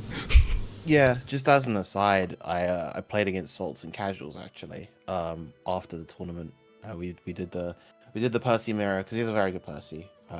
And I lost 10-5, and I just thought the whole time, I was like, yeah, I just kind of got better played this whole time. Yeah, they were super impressive, like, throughout the bracket that we watched as well. It was, like, definitely outside of Usagi, it was, like, the second favourite player of the people watching that we were with. Yeah. Anything else to add to the top 24, anyone? Or shall we move on to top 8? And then we can... Right, 0 all beating PB Man with the... Yeah, the Siegfried. The Siegfried was pretty fun to watch, honestly. Like, yeah, it was fun. Doing O2 in their name makes top 8. I see how it is. Classic. Shoutouts to Shuabu DQing for. I remember Shuabu telling me when he fought, when he was about to fight Patapon, he was saying that I kind of want to win so that I can just DQ without any losses, because he was doing top 24 commentary, which is why he DQ'd there. Unfortunately, he did not beat Patapon. He lost, but he still made top 24 anyway. Yeah, what was it? I can quickly look at the score before we move on. Yeah, Patapon 1-2-0. Yeah. But yeah, obviously, like, it was a pretty stacked tournament, so, like, you had these really, like, tough matchups going into top 8. Number of, like, known players and good players not making it there, like Vermilion, Zangief Dream, Elsa, PP Man after the, like, impressive display in the winner's side as well. So yeah, definitely a lot of good players on it. But on to top 8 itself. Before we go back to Usagi, because like Usagi can probably just go on and on throughout this entire thing, considering she won the entire event. Virum was on commentary. How was the experience being in the booth above everyone else and that kind of thing? Honestly, that was one of the most fun commentary blocks I've had in a while. I've said, I'm pretty sure I've said this before, but if not, I'll say it regardless. J2's fantastic, very easy to work with. He actually messaged me after Slashback asking for like feedback, if there's any notes that I could help him improve. And I just thought, honestly, like, no, not really. Like you know the areas where you went wrong a little bit, like in the intro to top 8, we'd agreed that he would lead us in, and then he just kind of forgot in the moment. So I like point at him to lead us in. And then just a couple of little bits and pieces here and there, but like I just thought, you already know where you need to improve. You've already thought about that, so I don't really have anything to add. And yeah, it's just very easy to bounce off of him. He very much knows what he's doing, and yeah, it was just a really fun time. Lots and lots of good sets, made it very easy as well. Yeah, it's incredible. Yeah, big Jitsu fan. A lot. Reminds me both of you and Dave a bit, where it's like, I know it's like regardless of what's going on, I know it's like I'm gonna enjoy the commentary. It's just has good energy, comes off as authentic, as a lovely voice too. And yeah, like it was definitely very clear that you guys, like, even if it's, I'm assuming it's the first time you two have worked together? No, we worked together. The first time we worked together was at Combo Breaker. We worked together Combo Breaker 2024 and Evo 2024. Oh, it's nice. But it's like it's you guys bounce off of each other very well, regardless of I'm not sure how prepped it is. But like again, like assuming somebody on his level, he's been working with a lot of people. So like you get good at this sort of stuff, right? Yeah, and I think it helped. This is one of those sort of underrated things when it comes to commentary. It helped that we just had lunch together beforehand. Oh yeah. You know, the best thing that you can do with a commentary partner, I would say, is just like spend actual time with them to just like get a better feel for them as a person, because it's a lot easier to bounce off of somebody that you know, somebody that you're friends with, versus somebody who's like near enough a stranger. Yep. That's for sure. And, yeah. Funnily enough, I think critiquing my own commentary, I wasn't happy with how I did the ad reads myself. I was definitely a bit rusty at those, not as good as I could be. Even at stuff like Evo, we don't really have to do ad reads, they just show the ads. So that's something that I could have done a little bit better. I think probably could have handled the mirror, or leading up to the mirror, particularly the Zoe mirror between Koji and Patapon. It was funny, the whole time I was like, oh yeah, you know, Koji's like this former Zoe player, we're probably not going to see the Zoe, and then he brings out the Zoe and I'm just like eating my own words. But also I think at the time I was just like quite giddy that I got to see a Zoe mirror, because you guys all know like Zoe's my second favorite character in this game. I think I probably could have handled that a touch better, but aside from that, I think it was just, yeah, it was a good time. Yeah, I'd actually like to ask some questions about this. Like that's Koji mentioned question as well. Did Koji mention much about that decision? Because one thing I've heard was that like he beat Patapon in the mirror before, and also like what I had in my mind was, I was wondering if it was like he did it because it felt like the right thing, or because it's like something to prove. It's like no, I actually don't think it's any of that. So I remember him actually saying that, and this sounds quite like anti-competitor, right? Where afterwards I asked him about it, and he said that, you know, he didn't want Patapon to come all this way to get eliminated in like the 8-2 matchup against Belial or Beatrix or whatever. And, you know, this tournament for him, I think he was predominantly there to have a good time. And so, you know, him being and the Zoe mirror is not something that you get to play at that level all too often. So I think he more than anything just saw it as an opportunity to have that kind of experience in quite an intense competitive setting. I think he was there predominantly because there were no Arc World Tour points or anything like that on the line. I think he was there predominantly to have a good time, and he wanted to have a good time with his opponents and that I think is why that mirror kind of came to be. Now with somebody else who likes to have a good time on stage. I've got, before you move on, just wanted a quick question for Virum. In regard to commentary, like, I thought the setup for the commentators was pretty interesting at Slashback, given there was like the booth that was above what was going on at the stage, and you've commentated like in a number of environments, like Combo Break, for example, where like the crowd is like just like around you and behind you, and then Evo as well, when it's like you're on this elevated platform, like watching the thing as well. Yeah. Like, I don't know, just like how you feel about like these different situations, whether like good things, bad things about them, just like an overview, that kind of thing, really. I'd be interested in hearing. Well, for me, I'm the biggest fan of commentary environments where there is a crowd and I can feed off the energy of the crowd. Yeah, I think because that just elevates my commentary, and it just makes me, just as a person, feel more invigorated, and it just makes it easier to like maintain a high level of energy while commentating. But that booth setup, in a sense, it kind of reminded me of just the way that we were able to kind of sit on these nice comfy chairs. It reminded me a little bit of Smash Summit commentary. Not quite the same, obviously. That's not done in a booth. That's just on a sofa in front of the camera, and it's actually the players that go up into a booth, essentially. But it had that same sort of laid-back, comfortable energy to it. And I think that really fit this event. So I definitely really enjoyed that environment regardless, even though I wasn't able to like hear too much of the crowd and like directly feed off of them. I still felt like, especially, you know, with where we were, even though we weren't, how do I explain this? Even though we couldn't like see the crowd too much directly, like if we were looking at the camera, obviously the crowd was like behind us, so it was still kind of felt regardless. Yeah, I mean they've done like Summit-esque events at the venue right at the Goat House, so it definitely makes sense.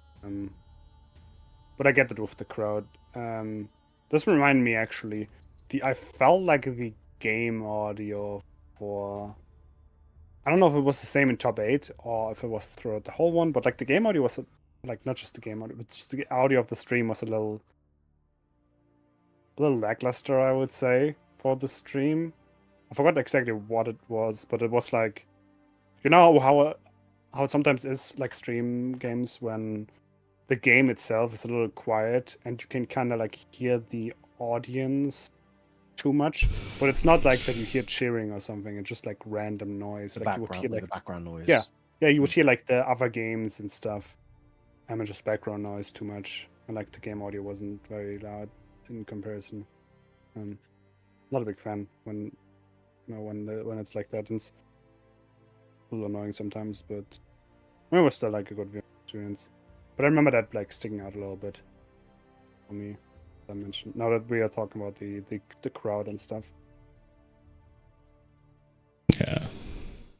But yeah, I guess we'll move on to the big winner, Usagi, going through every set, how they dismantled everyone. Starting off with Ryaza in top 8. Bro, fucking first to Ryaza. I was just like you tell me, bro. Like the moment I knew it was first to Ryaza, I was like, okay, now I'm gonna think about this. How do I do that? Okay, can you play that back? Can you like move back a bit on the Twitch bot? Like that was insane. Just like a specific thing you were doing. Yeah, the walk under on the the walk under on the fire. That's actually nice. So crazy. That was so crazy. Oh my god, that's crazy. So nice. No, but it's like like my so plan. Man, it's so nice. Yeah, like I was like Rimir was out of the question like very early on, because like I don't want to play first to two against Seox in general, and even less with like a safe jump character. So it's just like, okay, just play Belial. Yeah, the mashing there was good. Like it's just like, just play okay. Like, just don't do any dumb shit, which I failed to do. Are you not saying that you out-freaked Ryaza? I gained my confidence. Like, I can't be confident up straight. Like here I tech like twice, and it's like, okay, just don't tech against Seahawks. That's okay. But I felt quite good about this match, especially like after this round, the last round of the first match, because it was like, okay, I lost that second round because I was like very hasty and like did a lot of unnecessary things. But I felt like, okay, if I can stabilize this round, then that probably means I'm pretty good. I think I bait the parry. I was doing that a lot. Yeah, I was like, I ask.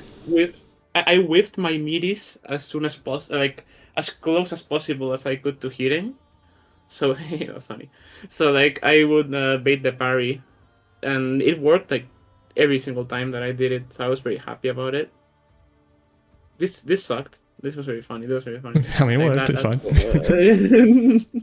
But it's like, yeah, like the moment the parries bait were working out, like, I just didn't want to lose confidence. Like I was talking to Riaso about it before, and it's like I think the worst thing you can do against Riaso is like lose your confidence, because the way he plays is like he imposes himself so much.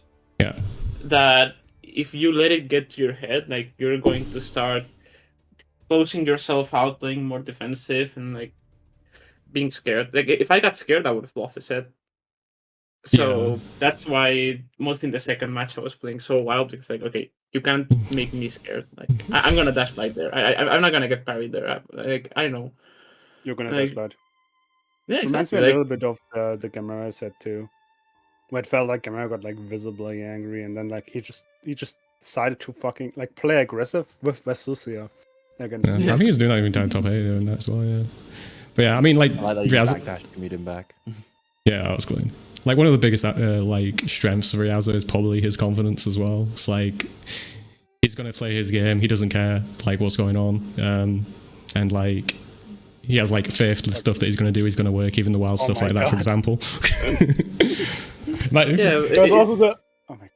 Yeah, go ahead. I just had to be more confident, and because that's also one of my strengths. I feel because a lot of the people would lose confidence as soon as like a lot of the shilly shit doesn't work. But I am also like blessed, as Riaso is blessed for things to just work. I think I'm very similar in that regard, where I just do things that shouldn't work and it just work sometimes. So if I didn't lose confidence in myself, like I had a good chance of winning. Is this the one where you DP? Yeah, first oh my god, the DP now? Yo, DP? Oh, you're so fucking dumb, man. Oh, that's so sick, man. That's so sick. So dumb. I hate you so much. Like, why are you doing this? Like, it was so funny. I was like, okay, I can lose this now. That's hilarious. This is really funny. You're one hit away from dying. You're like... It's a massive lead as well. It's like, yeah. Oh, but check out the clutch. I just do it. Check out the clutch, though. Like, you broke this, man. Yeah, just too good that's with what you have to do. That's what you have to do. It's like I'm too confident. I'm too confident. Without that set was really fun. We are very similar at times in game plan, so I had a lot of respect for him. So it was really nice to be able to play against him. I wish it was a first to 3 environment, of course, but I think the both of us playing in the first to 2 makes it even more fun. Yeah, it suits the matchup. Yeah. Yeah, we're first to 2 champions. But yeah, so you win that. You have to wait a little bit before you actually play your next game, because you have the benefit of being in winners finals. The Socky snack time usually. But yeah, but it's chilled.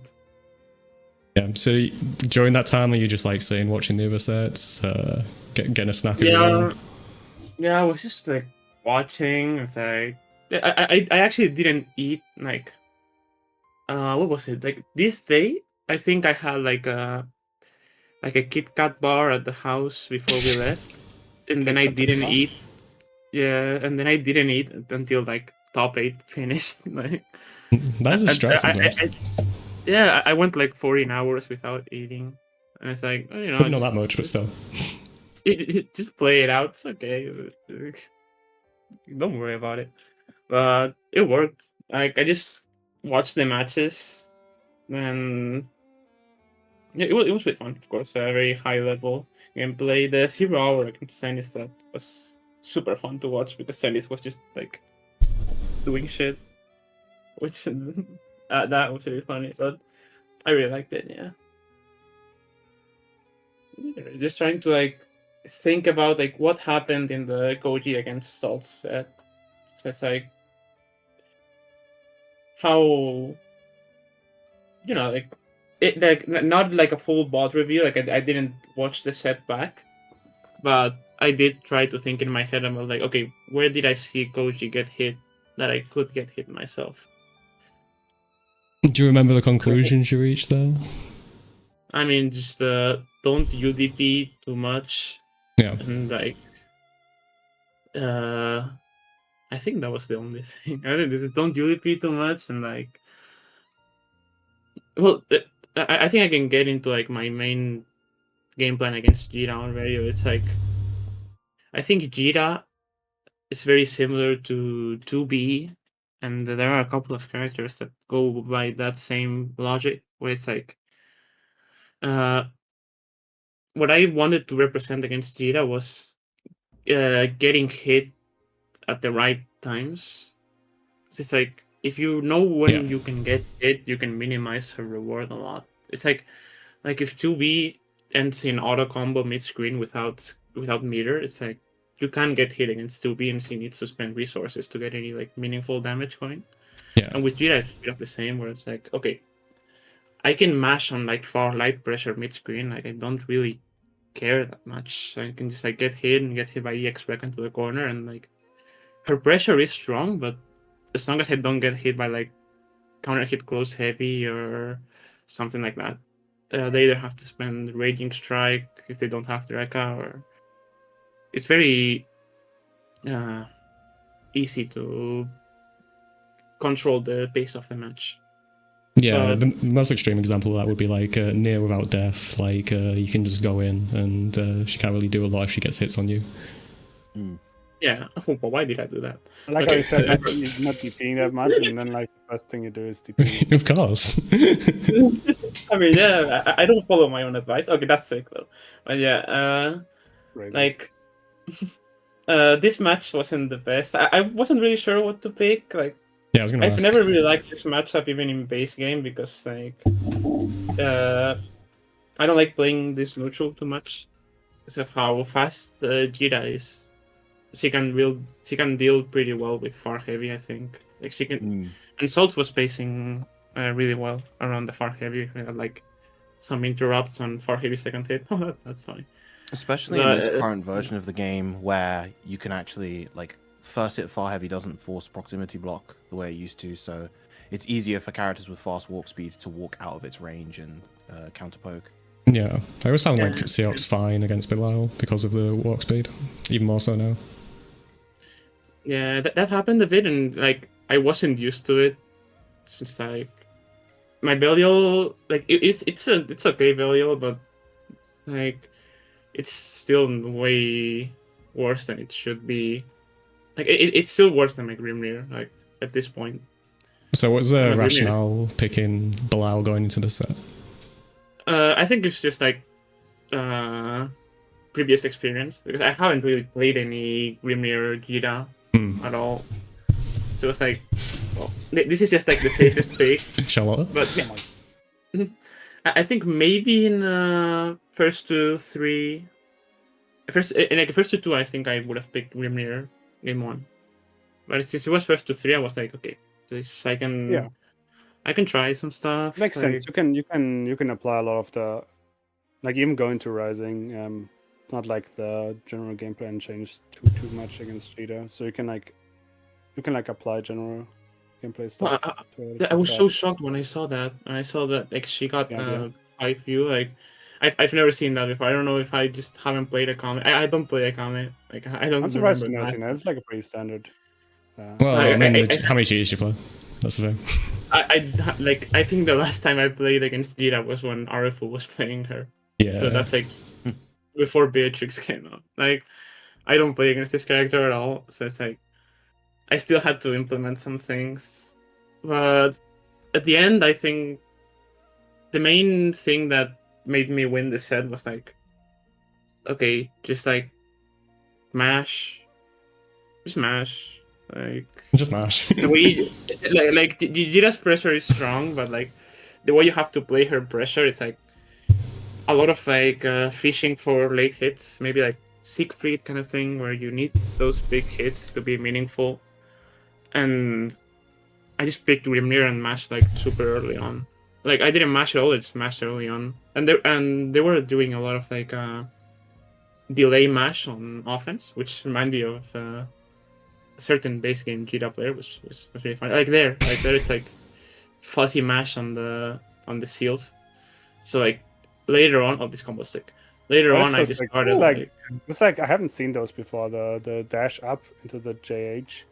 Yeah, those are mine. I made those up, but people don't pay attention to me, so I get sad. Well, that's okay. Last time we played, you didn't do this, right? I was saving it for nationals. My whole narrative, my whole narrative for you this tournament was that you're like this creative genius mind when it comes to Grimnir, because that is what you are. Thank you. When I went frame one match close heavy. When I landed that combo on the 10v10, like I just turned around and looked Zenith in the eyes and I was like, "Yo," I just wanted approval. Like, yo, please say that's it. Yo, that's crazy. But yeah, one thing. Go ahead. When I lost this round, I was like, okay, just stop playing bad and just play good if you can. It's a good idea, yeah. What are you saying, Socky? I forgot now. All right. I felt like Salts wasn't playing around the 5-heavies particularly well. Like he would block essentially every 5-heavy, like not representing the dodge ever. Like, how do you feel about that? I think like the thing when I played against Koji before, he was heavily represented because he played against Zenith before playing against me, and he was heavily representing it, and it worked super well.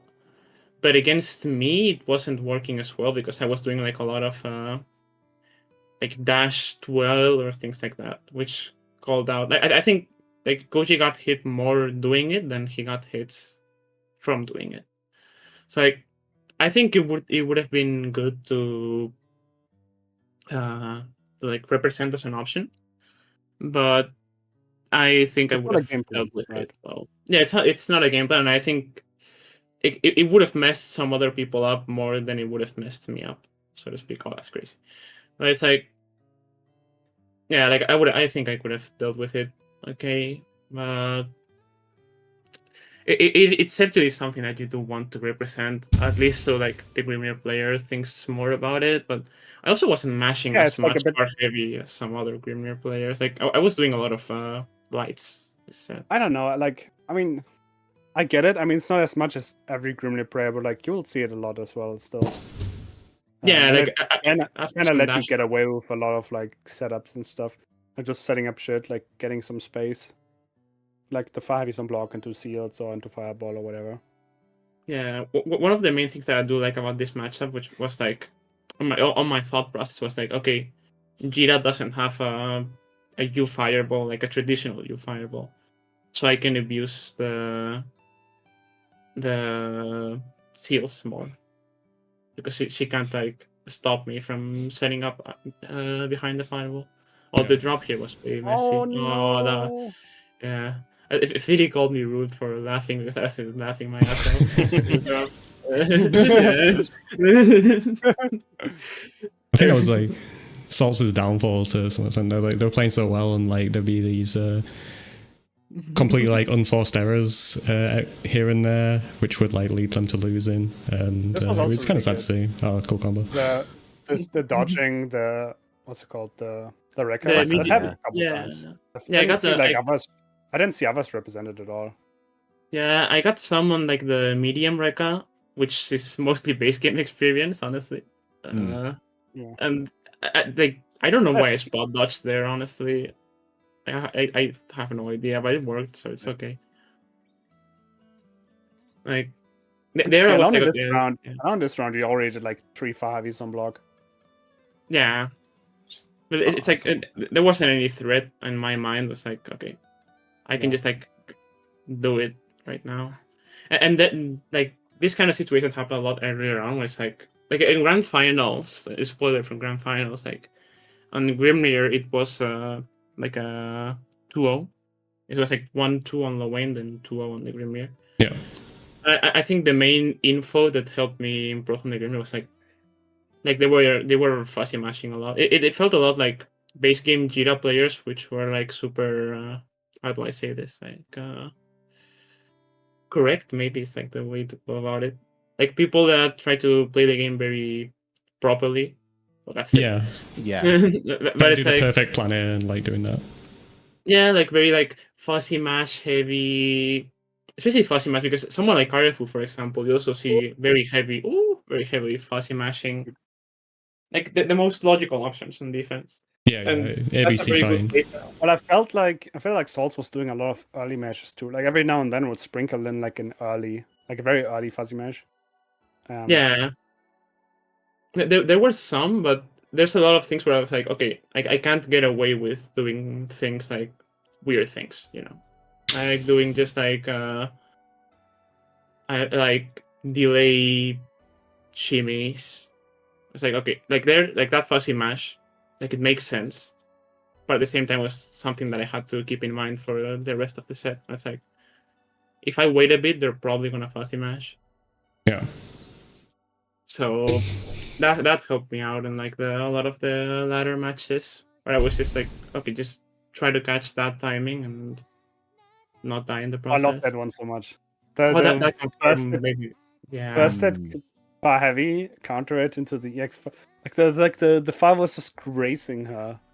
Like it's so nice. It's so nice. Yeah, Because obviously you can convert with like 2 and 4U, but it's different.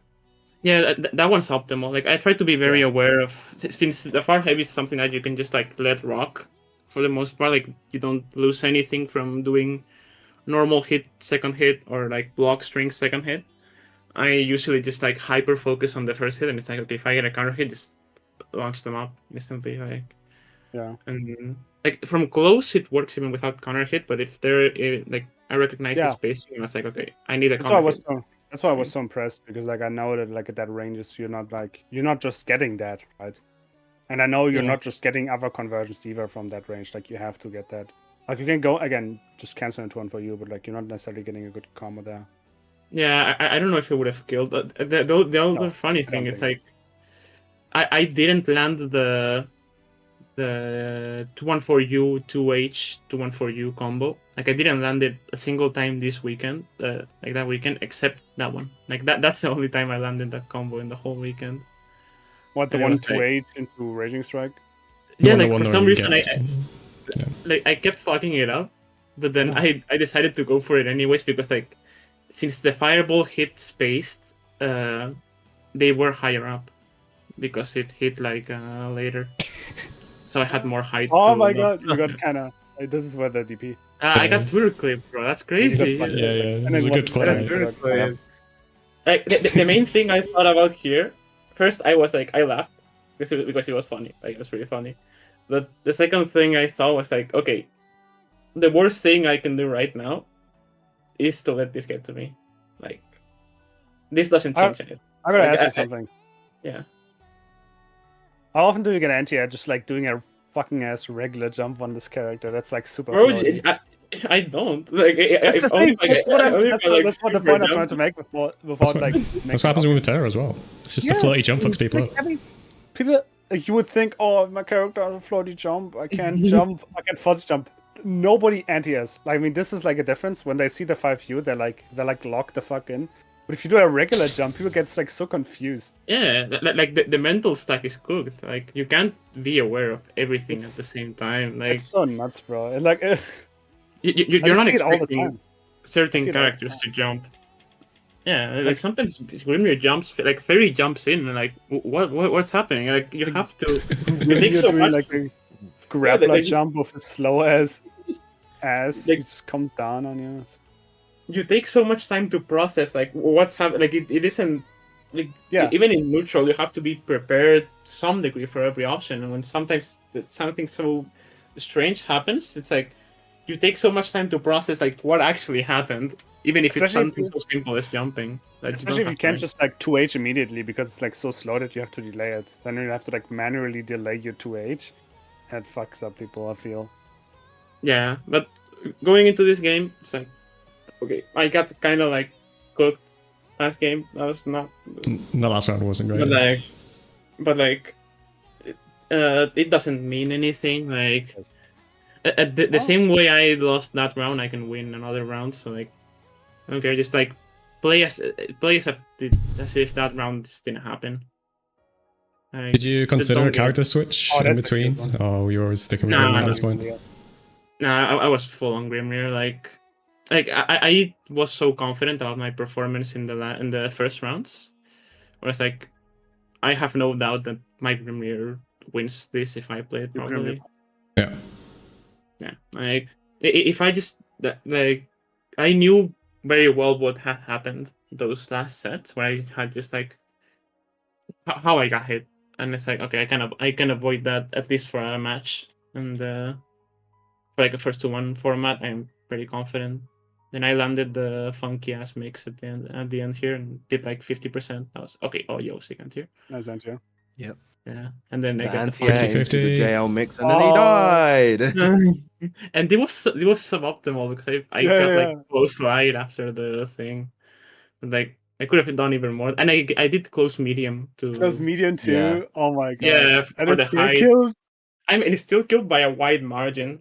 Like, you're like, yeah, bro. Like, I land I get a 2-touch and I pop up. That's me. That's the thing. Playing these characters, and I feel like people don't bring it up enough. But it's like winning longer sets. Like, eventually you're gonna get hit by a 50-50, bro.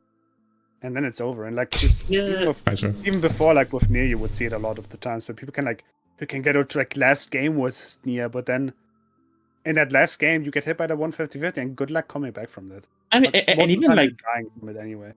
Even like non-50-50s, it's like, because like I've seen some people argue that setup is like you can see the mix-up. Yeah, it's like sometimes you get hit by reactable shit. Like, being reactable 100%. Doesn't mean it's easy to react to. It's like people were getting cooked in fucking basic game by setup Pogo, which was technically all visible. Like, but people still got hit by jumping light into 2U on block.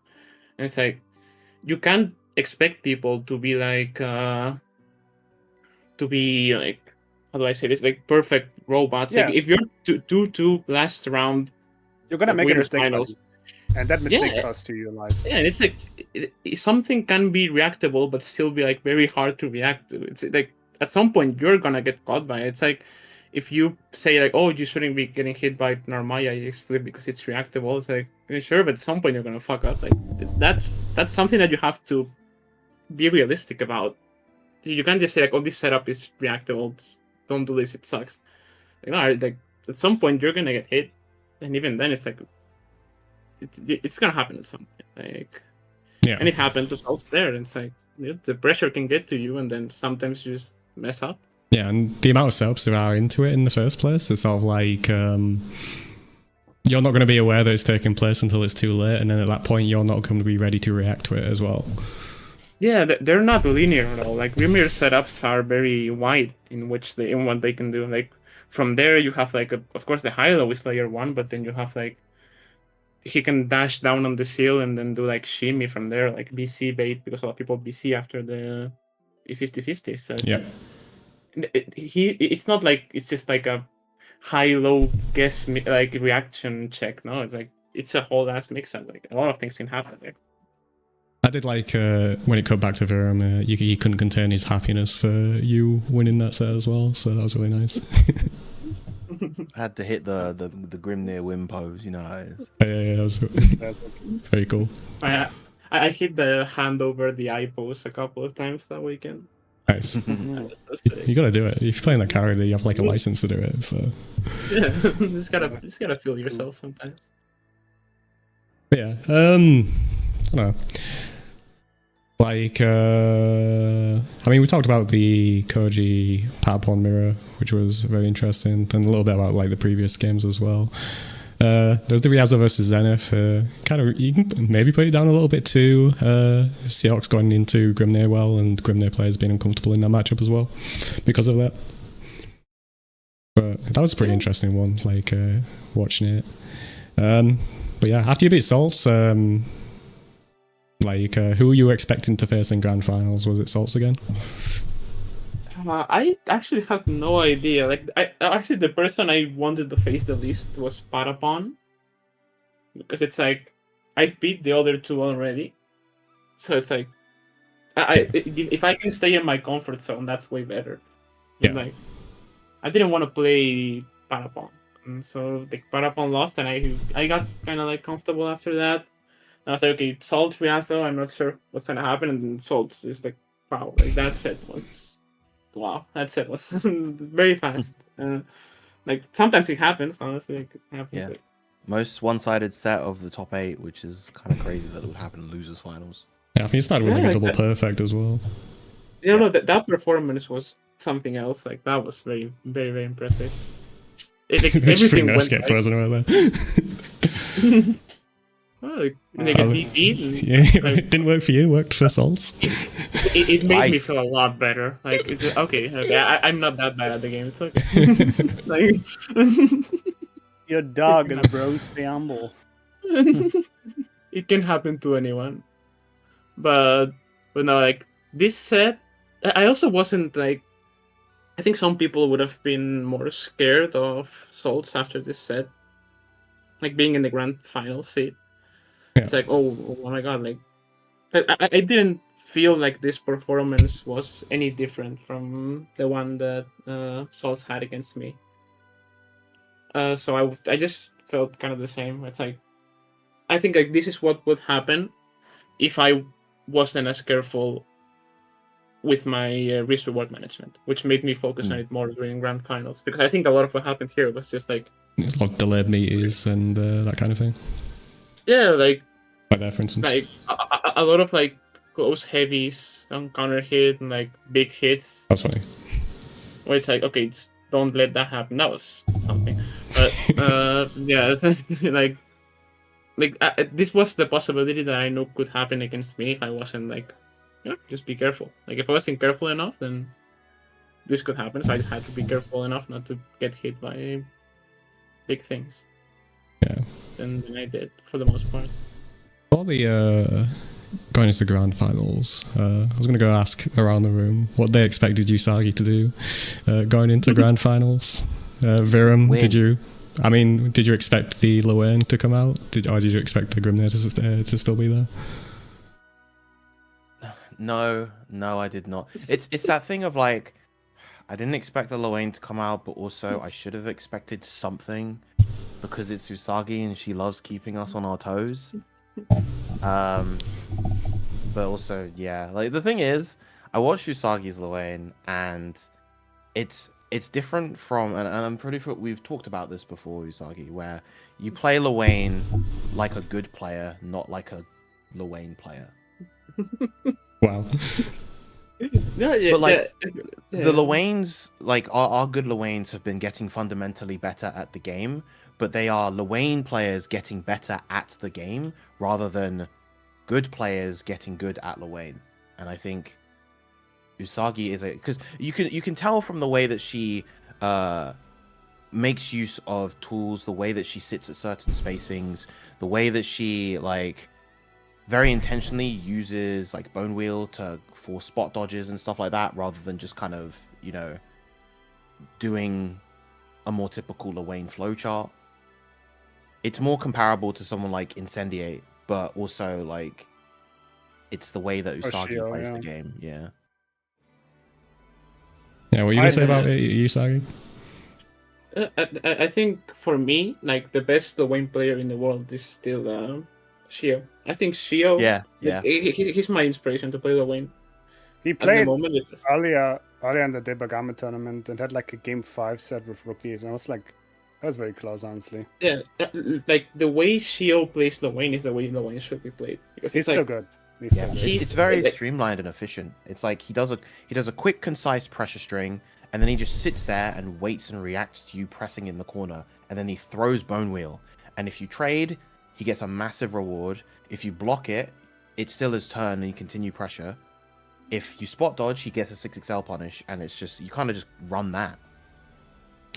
Yeah, like I was so shocked when I talked to Salt after grand finals, because I got some punishes which were like, of course, everyone knows Lowen can do like dash slide into auto combo if you spot dodge the wheel. But I got some punishes of like peak 6XL was like 6XL into 2M into full punish.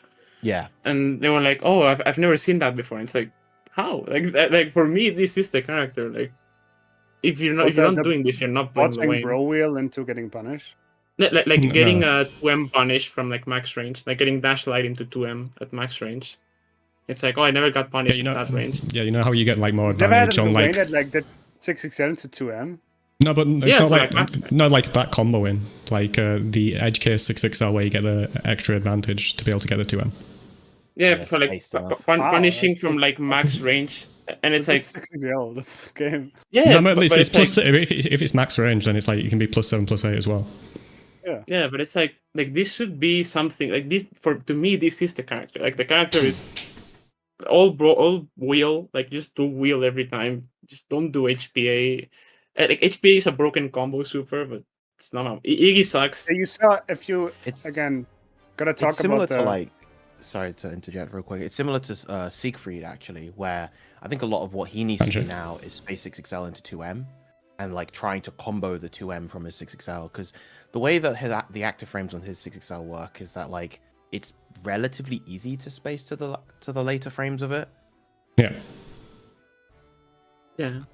So what I wanted to say was like going back to the Shio-san from the today's tournament. The way he used HPA, I thought was really well.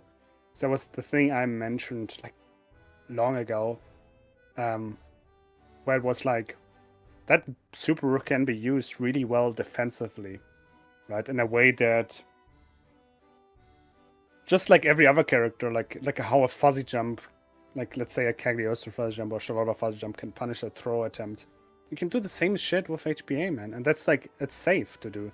So like you would see in that set, Shio-san, like in that one game 5 set was rookies, he had like 3 HPA punishes. Where like he like did HPA when he expected to throw, or did HPA during an extended pressure string, where rookies like did like a button that had too much recovery and then got punished for it. And like can that be a bit happened like 3 times. Vera in the whole set. basically. Yeah, and like that's so valuable, right? Like if you every fucking player here, when they fight against a Lowen in Europe, and the Lowen is knocked down, and the Lowen has 100 meter, nobody, not a single soul would do like meaty throw. Not a single fucking soul, because like obviously they're gonna do HPA. But like now think about it. Now think about trying to throw somebody that doesn't wake up HPA, or like think about that what it does to your opponent, like where you are like, okay, I'm not gonna throw them because I know the HPA comes, and then it doesn't come. Like that's like such a valuable tool to have. It's something like, to abuse, and like nobody, like they don't do that. It's like in base game where Lance heavy DP was like super busted because as long as Lancelot had the H teleport, you couldn't throw him without it being a risk, because like if you went to throw Lancelot and he just did HTP, you got hit by JH punish into like 50%. It's like SSBA or some shit. And yeah, it was super scary, but it was like all the bad Lancelot players just didn't wake up where you can OS it, just like mediate and then DP the fall down. So it's like, but when you play against Pita, who was like super good, you were scared as shit to throw Pita, because I'm just gonna throw Pita and then suddenly I'm gonna get hit by delay H teleport after my close tail and then take 50%. Like they are very strong tools that seem way weaker than they are because people don't use them with purpose and intention. Like if you just use them for the fucking sake of it, then it's like it makes no sense, because they become bad tools. Like a lot of the Waynes just do like they do HPA on wake up with a life lead, and then they get, I don't know, like overhead light ender, which does like 20%. So it's like you wasted 100 meter to do 20% on wake up when you were already a life lead. Like on comebacks, I get it, but you're playing a character that can turn 50 meter into 200 meter if you do like one bro wheel and get some lucky 5 views after. Like it's insane. Like if you just use it on reaction, or like just as a reaction to something, or like with certain purpose, then that's broken. For sure. But yeah, before it turns into another referendum on Llewellyn, actually, right, yeah. I wanted to ask as well, why is there a Mona Lisa in the background here? Does anyone know? I have no idea. But it was so surprising how many monitors, like there were, like you see like the monitors on the back there, the ones that are like held up high and that have the stream set up on them. Like there were like 10 of those around the venue. Like you could see the stream from every angle. It was crazy. Can't escape. But yeah, back to my original question. It's like Socky, you predicted the Llewellyn, I believe, right? No, that was Fetty had like. Oh, Fetty had the read. It was like you can see the color coming out. See the wind going out. No, he committed to the Llewellyn, definitely. No fucking way is the Vikala coming out. I feel like if anything, maybe you might see the Matera, because I know you practiced Matera a bit for this event as well. Yeah, I said Matera out of hope more than anything else, rather than actual belief in it coming out. But and I kind of forgot I had played Matera until like after the event, and I was like, okay. I actually wanted to ask you about that, like if that thought ever came up, or if you did any casuals with her. No, I legit just forgot. Like I actually forgot that I had played Matera until like I got back home, and like I think I was talking with the Spanish people, and like Pepe was like, "Oh, you didn't pick Matera, right?" And I was like, "Oh shit, right?" Like I played Matera. I should have played her. I just forgot completely. Is there any matchup you would have played her in here? I think maybe like against Salts I could have played her a bit. Why did you pick Llewellyn here first of all as well? It was funny. Yeah, okay, of course. I knew it would be something like that. I it's also out of spot. I just wanted to prove a point. Like this character's busted. I can beat you any character. No, I'm not the alpha. I'm not the alpha. Like it's just like, okay, this character's busted. I don't like this matchup at all, and of course I don't have any old base game experience. But I wanted to be like, okay, I think this character's busted. I want to show what this character can do. But the reason why I swapped off, so like the game plan that I had with Grimnir was very heavily focused on it, because Salts was not taking at all. Like that punish was crazy. Like Salts wasn't taking at all. It was a lot of like mashing. And it's like, I would rather play like a heavy damage character, because like... Can you stop that catching stream? fast image. What's up? Look at this. That's what no, you don't have to. Actually, keep going. Like, that's what I mean. Like, the bro wheels, like, it shows the mastery of the character from you. That you're going for the bro wheels in the right spacings every time. Where, like, if they dodge, you get the 6XL punish. Yeah, like, it's a mix of spacing and reaction, because you have to react to dash startup. Like, if someone jumps, then that reaction is pointless, because they're already jumping over the wheel. And you're not just like sending it. You're always doing it at the right spacing. It's like I think it's so good. Yeah, I mean, it's obviously super good, but it's like, you know, the bar is not very high. Yeah, but it's like if they're already dashing, yeah, let's pick us cool. It's like if they're already dashing, you're pretty much just running on unblockable. Oh man, I hate this game. Like that is the spacing again. Like, yeah, like there's no counterplay there. This too, like people to this day, people here are still not converting off of bro wheel. And like you can't always convert off it, but there's a lot of times you can, and it's so much. Well, it's different doing it like on offense there, where like Usagi like can set up the situation properly and using it defensively, which is the usual case for a lot of bro wheels. Yeah. I think a lot of Llewellyn pressure is just getting to the right spacings. I don't like how a lot of times with Llewellyn people feel the need to like force the mix up or like just play like super heavy strike throw. Where it's like you're not afraid of getting hit by the wing close light on counter hit, like the wing close medium on counter See, this is hit. what I mean, man. Yeah, like the moment they dash up, it's unblockable. Like if they don't have a reversal or like if they dash they up, can DP. They can DP, but it depends on the dash up range. Like there are some ranges where it's straight like if you've dashed like at this range, like before I dashed in, like if they dashed at that range, that's sick, right? That was completely autopilot. I won't lie. Like I was doing it to VC bait, but I just Can you just do like 2 and 4H wall bounce and one that do more damage? Yeah, but I got it like that. That's You got it. Yeah, it's like there are some range like you don't want to play that much strike through with low, and I feel like it's not as scary to get hit by low. Don't do 6 exam rounds. I mean, that's I don't know why Salts didn't punish with 2M. it's crazy how it like just like dominates the match. Like Matero, who like wins the matchup in so many different ways, like in other areas, but the bro wheel just being so obnoxious and not being able to do anything about it, like Seox can with the parry, for example, just makes it like a lot more frustrating and feel like a lot more variable because of that as well. Yeah, like there are like it's I really dislike the term, but I don't think there are any tools that don't have answers. But I think Bro Wheel is one of the closest tools in the game to being like a non-answerable tool. Yeah. There are some situations where you legitimately like you did get yourself into that situation from like dashing at certain ranges, but sometimes you are actually just like screwed because the wing did Bro Wheel. It's like just gotta hold that. Yeah. You just gotta hold it. On the trades as well, it's so frustrating. Yeah, like sometimes it's I'm like, really frustrated because you're playing Luan as well, so the mental thing goes into it as well. But yeah,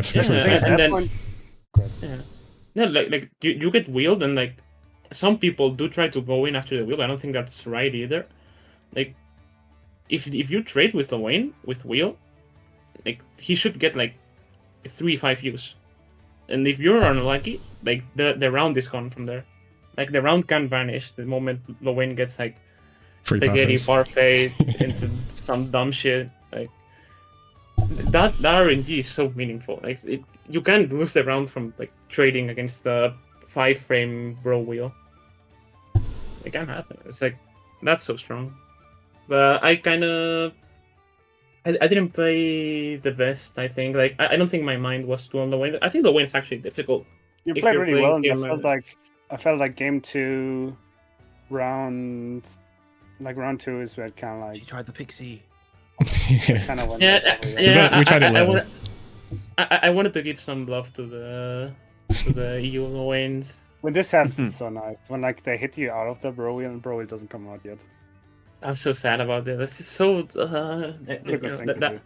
Yeah, like it should come out anyway, so that's another thing. Like, there's a 6-10 action's really nice as well. Salt's been doing. Yeah, they're playing super well. Like after this game, I just thought like, okay, I'm not in the mind space to play this character. Because I think the win is like it's actually, if you want to play him properly, I think it's actually a pretty difficult character. It's like a hard zoner. Like I think like every zoner in this game, you need to be really in like the mindset. They're hard to play, man. They're hard to play because like people are like super disrespectful against zoners, but like you need to make very little mistakes on while zoning in this game. It's very easy for like these things to go wrong. And particularly at this level. Yeah, exactly. Where people's offense is way stronger. I was so sad about this. Like, okay, they know it's safe, right? They don't know it's safe. They don't know, man. Nobody knows. No, they don't know. You know, it's like, yeah, but I just thought like, okay, I'm not in the mind space to play this character as well as I need to play him to win. Yeah, so I'm just gonna play some Grimnir. Yeah, the first game was like all offense on your side, and then when Salts was able to get in and like apply their offense a lot more, that was when it kind of like went downhill a little bit. I think that's the hardest thing on zoning. It's like it's easy to crack under pressure. So it's like I was cracking too much under pressure. It's like I can't zone like that, so I'll just get on Grimnir and try to force my offense. And I waited against until like the second game because I felt confident. It was like, okay, I think I can 2-0 on Grimnir. Like I'm pretty confident that I can 2-0 on Grimnir. So yeah, there it is. That's the thing. This combo Nice. stick. Oh my god, left rights. Yo. Yeah, but it's like, if I wasn't as confident, I would have gone into Yeah, because Grimnir, like game 1. But from game 1 to game 2, that was like an almost immediate rematch at that point. So it was like not really a question of switching to Grimnir at that point. It seemed like. yeah, I didn't even think about it. I was just like, okay, like if it goes to worst, I very heavily doubt that I lose on Grimnir. Also, I'm very happy I got that. I was practicing that a lot, like Raging Strike confirms. And I definitely think you use like 2M more than most Grimnir players. Yeah, it's a very strong check. It's like having a 6-frame bottom like that. Extreme, It's, yeah. it's very strong. Thank you. But it's like, yeah, like here I just played like pretty normally. I think it felt like an extension of Winners Finals, but it felt like an extension of the last game of Winners Finals, where I still had like a pretty comfortable game plan. That I was doing a lot. I was doing that a lot against Dashlight, which seems kind of bad. Oh, this was so close. Oh my god, yeah. Trying to catch the DP with the U-ball there. Yeah, I wanted like I could have just like dropped to the ground and then did 2-1 for you in the ground, but Yeah. that would have been very boring. So I wanted to get the air one, but it didn't work. Oh my god. Should have been boring. That's okay. Ah, this is so sick. Always DP. Always Oh, there are DP, all the screens. Yeah, you can see it. values. Yeah, there's so many screens. Like the stream is everywhere. You know, that was on reaction to the U fireball because I got it like that. Totally not just DPing on wake Oh my up. god, the back buff. Did you see that? That's counterplay. That's counterplay on the crouch thing. Do you ever feel like Let me go back. sometimes What do you even say? sometimes even when they stand, the air dash whiffs.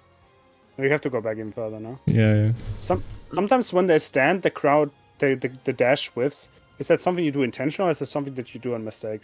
I say this Probably. because it happens to me every now and then. Probably a mistake. Like I always wanted to hit, but like Oh, this time you actually stood. yeah, this time I was Oh. like, okay, they're ready. They also were like, I don't think they were that experienced against Grimnir because like the difference between so like someone like Koji who's like very heavily Grimnir experienced, They does that all the time. but he just like crouches on reaction to the jump. But a lot of people who haven't played against Grimnir as much, like you see them just like crouch in neutral, where it's like, okay, I know what you want me to do. It's okay, like I'm not gonna do Yeah. it. So it's like But even when I then, see that, I think it's a good like layer one, like just no, same. yeah, like even Toss of if you Anthem. do, even I had to get the last hit there. I'm so sad. But it's like, yeah, like even if you're, yeah, this I was playing myself 100%. But it's like if they're like heavily crouching because like they are not confident of doing it on reaction, then that's where I'll go for like layer 2. Because I know they're gonna crouch, so I'll do like that's another bad. dash down. Yeah, that's base game though. That's base Look at the game. damage. Is Yeah, this the more this is damage? corner. Is this more This is damage corner. than staying on the ground, or is it just more corner carry? I think it's more corner carry. Like I need Okay. to spend resources otherwise. Yeah, because you didn't spend any meter there.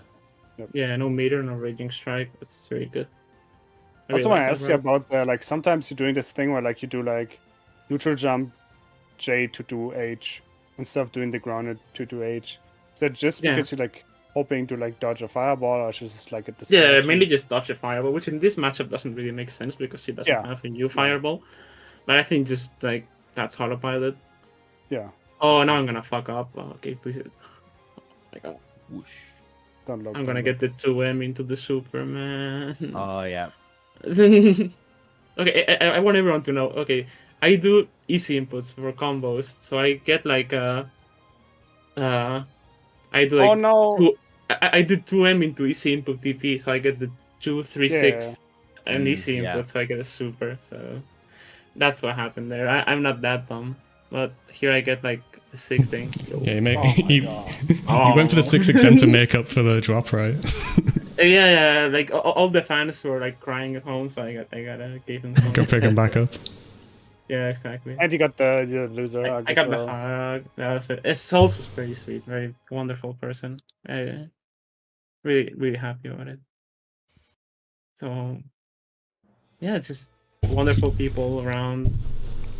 And we did the whole trophy celebration. I forgot to mention, we also had the fucking Seahawks claws that Yeah, he yeah. Oh, yeah, got yeah. somewhere.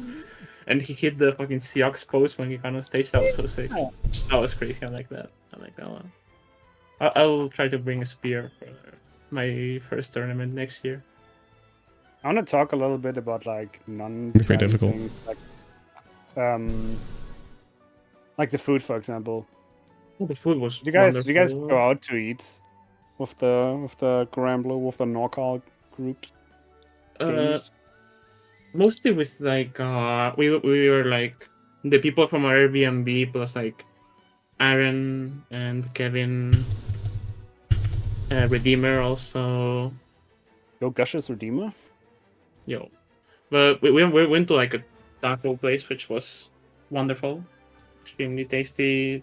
Kevin brought us some In and Out one of the nights with I think said it's posted it in his Twitter. Like, Yeah, a lot that's of burgers and fries. lots of burgers. Yeah, that was really good. Yeah, the food was very good. And great place to eat, honestly. Really enjoyed it. I like the the fake Chinese, which was actually a apparently Vietnamese place with the soups. China Chen it was called. That place was so good. It was so good, but it was so much. Like I remember we all asked for like a big size, like a big Yep. bowl. But when it got there, it was like, okay, I shouldn't have asked for big. It's way I too think much. I was the only one who finished. Let's go. Everyone else was. But yeah, it was really nice. Yeah, but it was delicious. It was very nice. I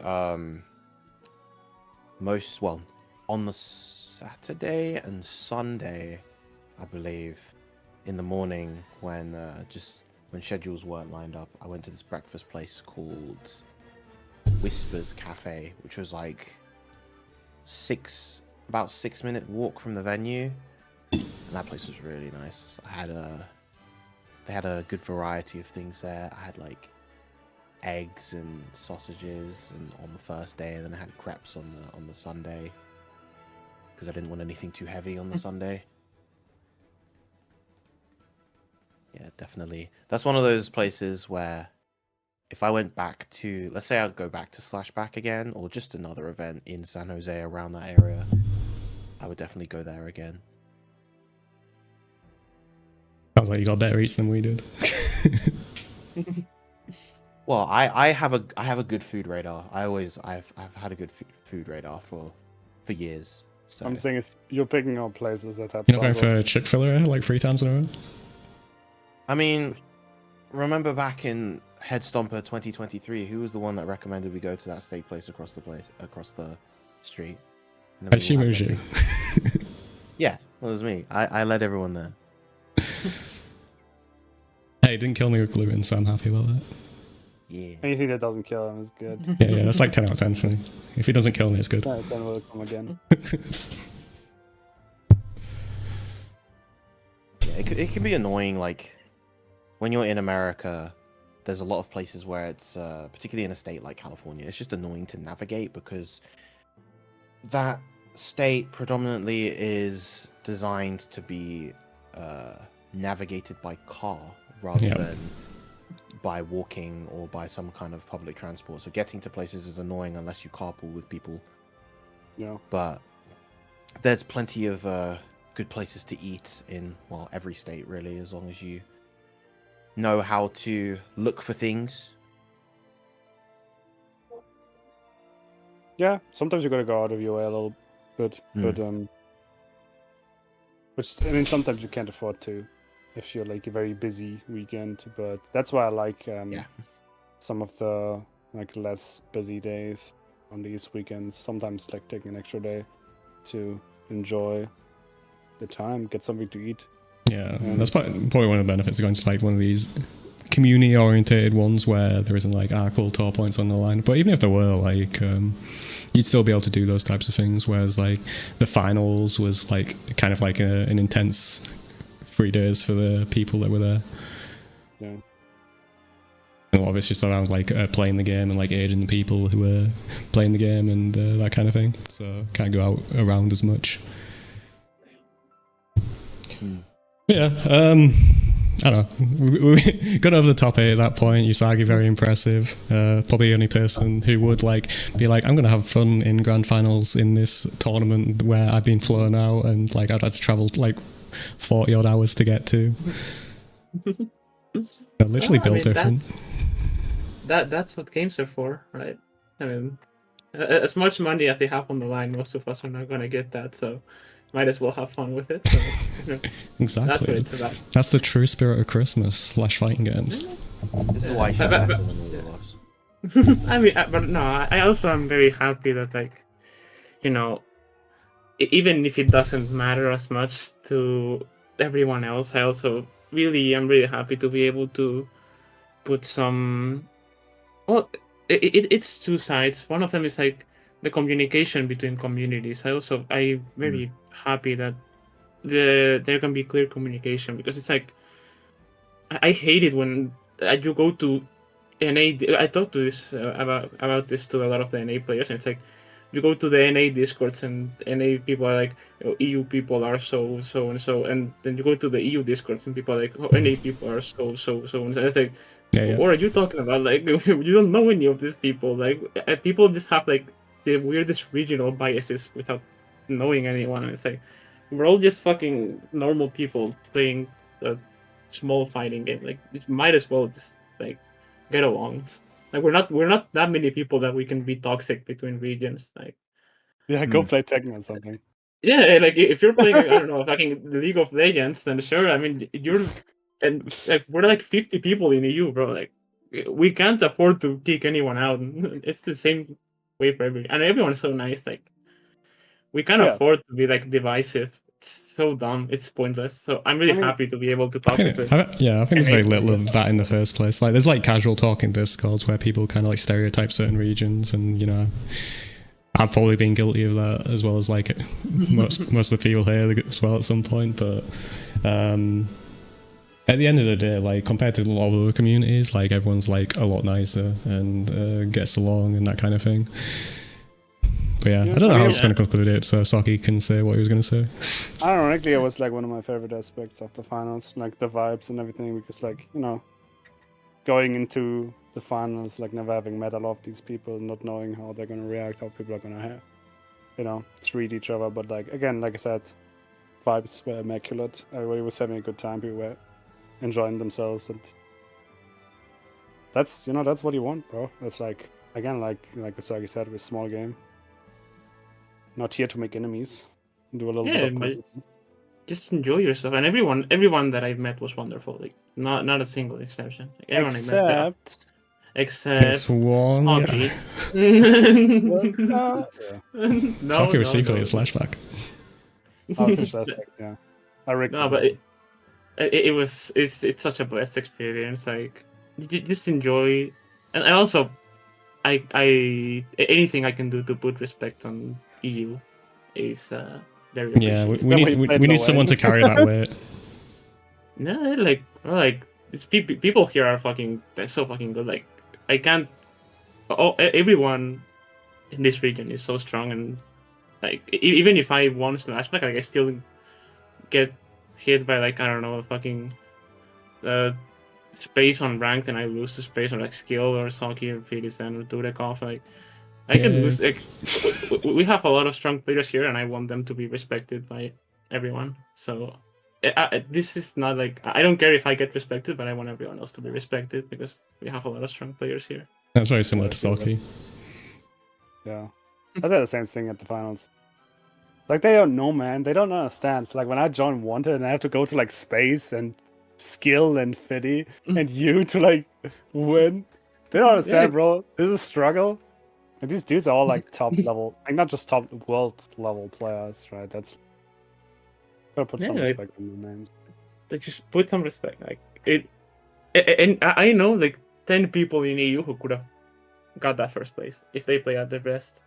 I think I'm just really good at like at what Virum said, like being consistent. I think since the way I play is so simple, I am more consistent than most. But like, I think a lot of EU players are playing at their best could do a similar result, and I can't wait to see them do so. Usagi, after eating an American burger, is one of the strongest players in the world. Recommendation of heaven is all I'm saying. Yo. Blessed. See, this is why I underperformed. I didn't have any of the in and out. Oh, yeah, you missed out. Huge mistake. I missed in and out. I was really close to like just eating all of the fries that like, because nobody ate the fries, so I was like, I'm gonna look really bad if I just eat all of these fries by myself. I get it, man. I get it. But Don't like, mind if I do. That's okay. if I was alone in my home, I would have eaten like that whole fucking box of fries. I'm not gonna lie, but you know. To be honest, a lot of it was just because, well, one, I had already eaten before the In-N-Out had arrived, because I went... I don't remember where I went to eat, actually.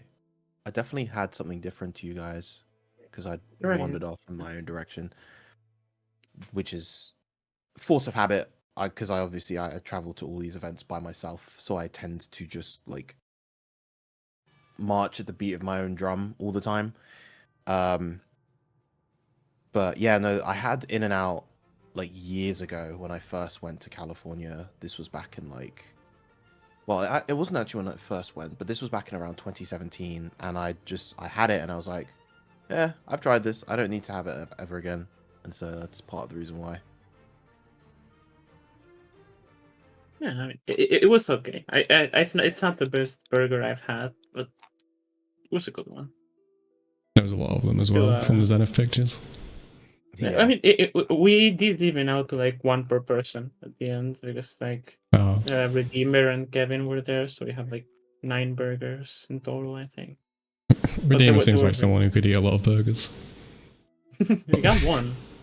Redeemer. But I still prefer Five Guys, though. That's a shame. Five Guys is crazy. I have one more question. Yeah, and then I'll do the conclusion thing. Go for it. And that is, anything that surprised you going to Slashback? Like, it's just something like about the game, maybe like a realization, maybe a revelation about characters, about players, about something. The thing that struck a chord with you the most. This goes to both of you, obviously. Yeah, whoever thinks first, go first, because might be a bit of a stumper of a question. Yeah. I mean, I got one if Virum isn't ready. Sure. This is more like personally from me, but like getting into Slashback, I didn't really like, I didn't bot review, but it was like regret review when I was like thinking about like, okay, how have I lost in the past? And I came to the conclusion that it's like every time I lost, it was mostly like I could see the vision of me teching. Like most of the times that I lost, I saw like me getting shimmied. And it's like, okay, I think I'm just not gonna tech this time around. And it was such a good change. Like I was surprised at how good not teching is. Like I think more people should try. Of course, you gotta tech at some point, but I was really surprised by how much. Oh, it's a mix of how much more enjoyable the game was, and like how strong it is to like just not tech. It is weird. I was really surprised about that. It is weird on that front. Like, I think a lot of people do tell themselves like, "Oh, I'm just like never going to tech in this match," and then they end up teching like 10 times in a row just because of the autopilot. Like, talk about themselves. Yeah, of course. But I'm not the only one, surely. But also like when it comes to like throw teching, like you watch like say Japanese players, and there's a lot more like actual true throw teching going on there than you would expect, given how good like mash tech is as well. So yeah. I don't know, it depends on like a meta of the region and something like that maybe, but I think generally speaking, just like resolving not to throw tech is often a good idea and a good thing to happen, and clearly worked out for you. I think it's like the best player won. Like, or like when we watched the match against Riaso, and it's like I take twice, and it's like this shouldn't be my first like I have no idea when he's going to throw. Why am I guessing with a tech? Like it's very strong to tech, but you need to have a very good reasoning of like why are you teching. But it's like recognizing the autopilot and improving on that. I think that helped me a lot. Reflecting on it too, right? Like being able to like watch that back and like telling yourself, so why did I do what I did there? And like, is it the correct choice? It's like that's like that goes back to the risk reward thing you were mentioning about Jita. It's like I'm fine with matching here and I'm fine with getting hit here because I know the risk is not as high as the potential reward for me. And like, if you can do that about like decisions you make, especially about something like throw teching on defense, then that's good. If you can't do that, then that is something you need to work on. Yeah, that's one of the things like people improve on. Is on top of like thinking, I think they're going to do X here. There's also the calculation of, but what? Like if I'm wrong, how bad is it? And if I'm right, how good is it? As well on top of that. Yeah, and the thing is with throw, most of the time the risk reward is so bad. Where it's like if you get it, it's like you tech, and if you don't, you die. So it's like I think thinking about it more carefully really helped me to improve my gameplay, mostly on defense. It's like just make it make sense, Like just think about it more. Virum, anything that was a big surprise for you, or the most surprising thing, as Socky said? NorCal's funny. It's a funny region. Well, the players are strong, like respectably strong, but it's like so many of them play like weird off-meta characters. They don't just play. It's how European. Like, they don't just play. I don't know, like can't just play Beatrix or Vesusia or Grimnir or whatever. Like they're out here playing all sorts of weird, like mediocre characters for the most part, and making it work. And it's fun to see. Yeah. Definitely a more colorful bracket for sure, with the fairies and 2Bs. And... You can see that in the 10v10 as well. It's like you didn't know what was coming up next for that lot. Yep. Yeah, I don't know. I can go into. I'm going to go around the table on the conclusion, but basically, well, just like, what was that? Go for it. Sorry. I did want to ask one final second question. Let's go. Second final question. What's in store next for the both of you? That was going to be part of that. So after yeah, I know it's like part. That's why I didn't want to like cut you off at first. But part of the conclusion, obviously. Like now that you want. No, it's fine. I've got another part to it, so I can just do that part. Yeah. How you like? What is next for for life?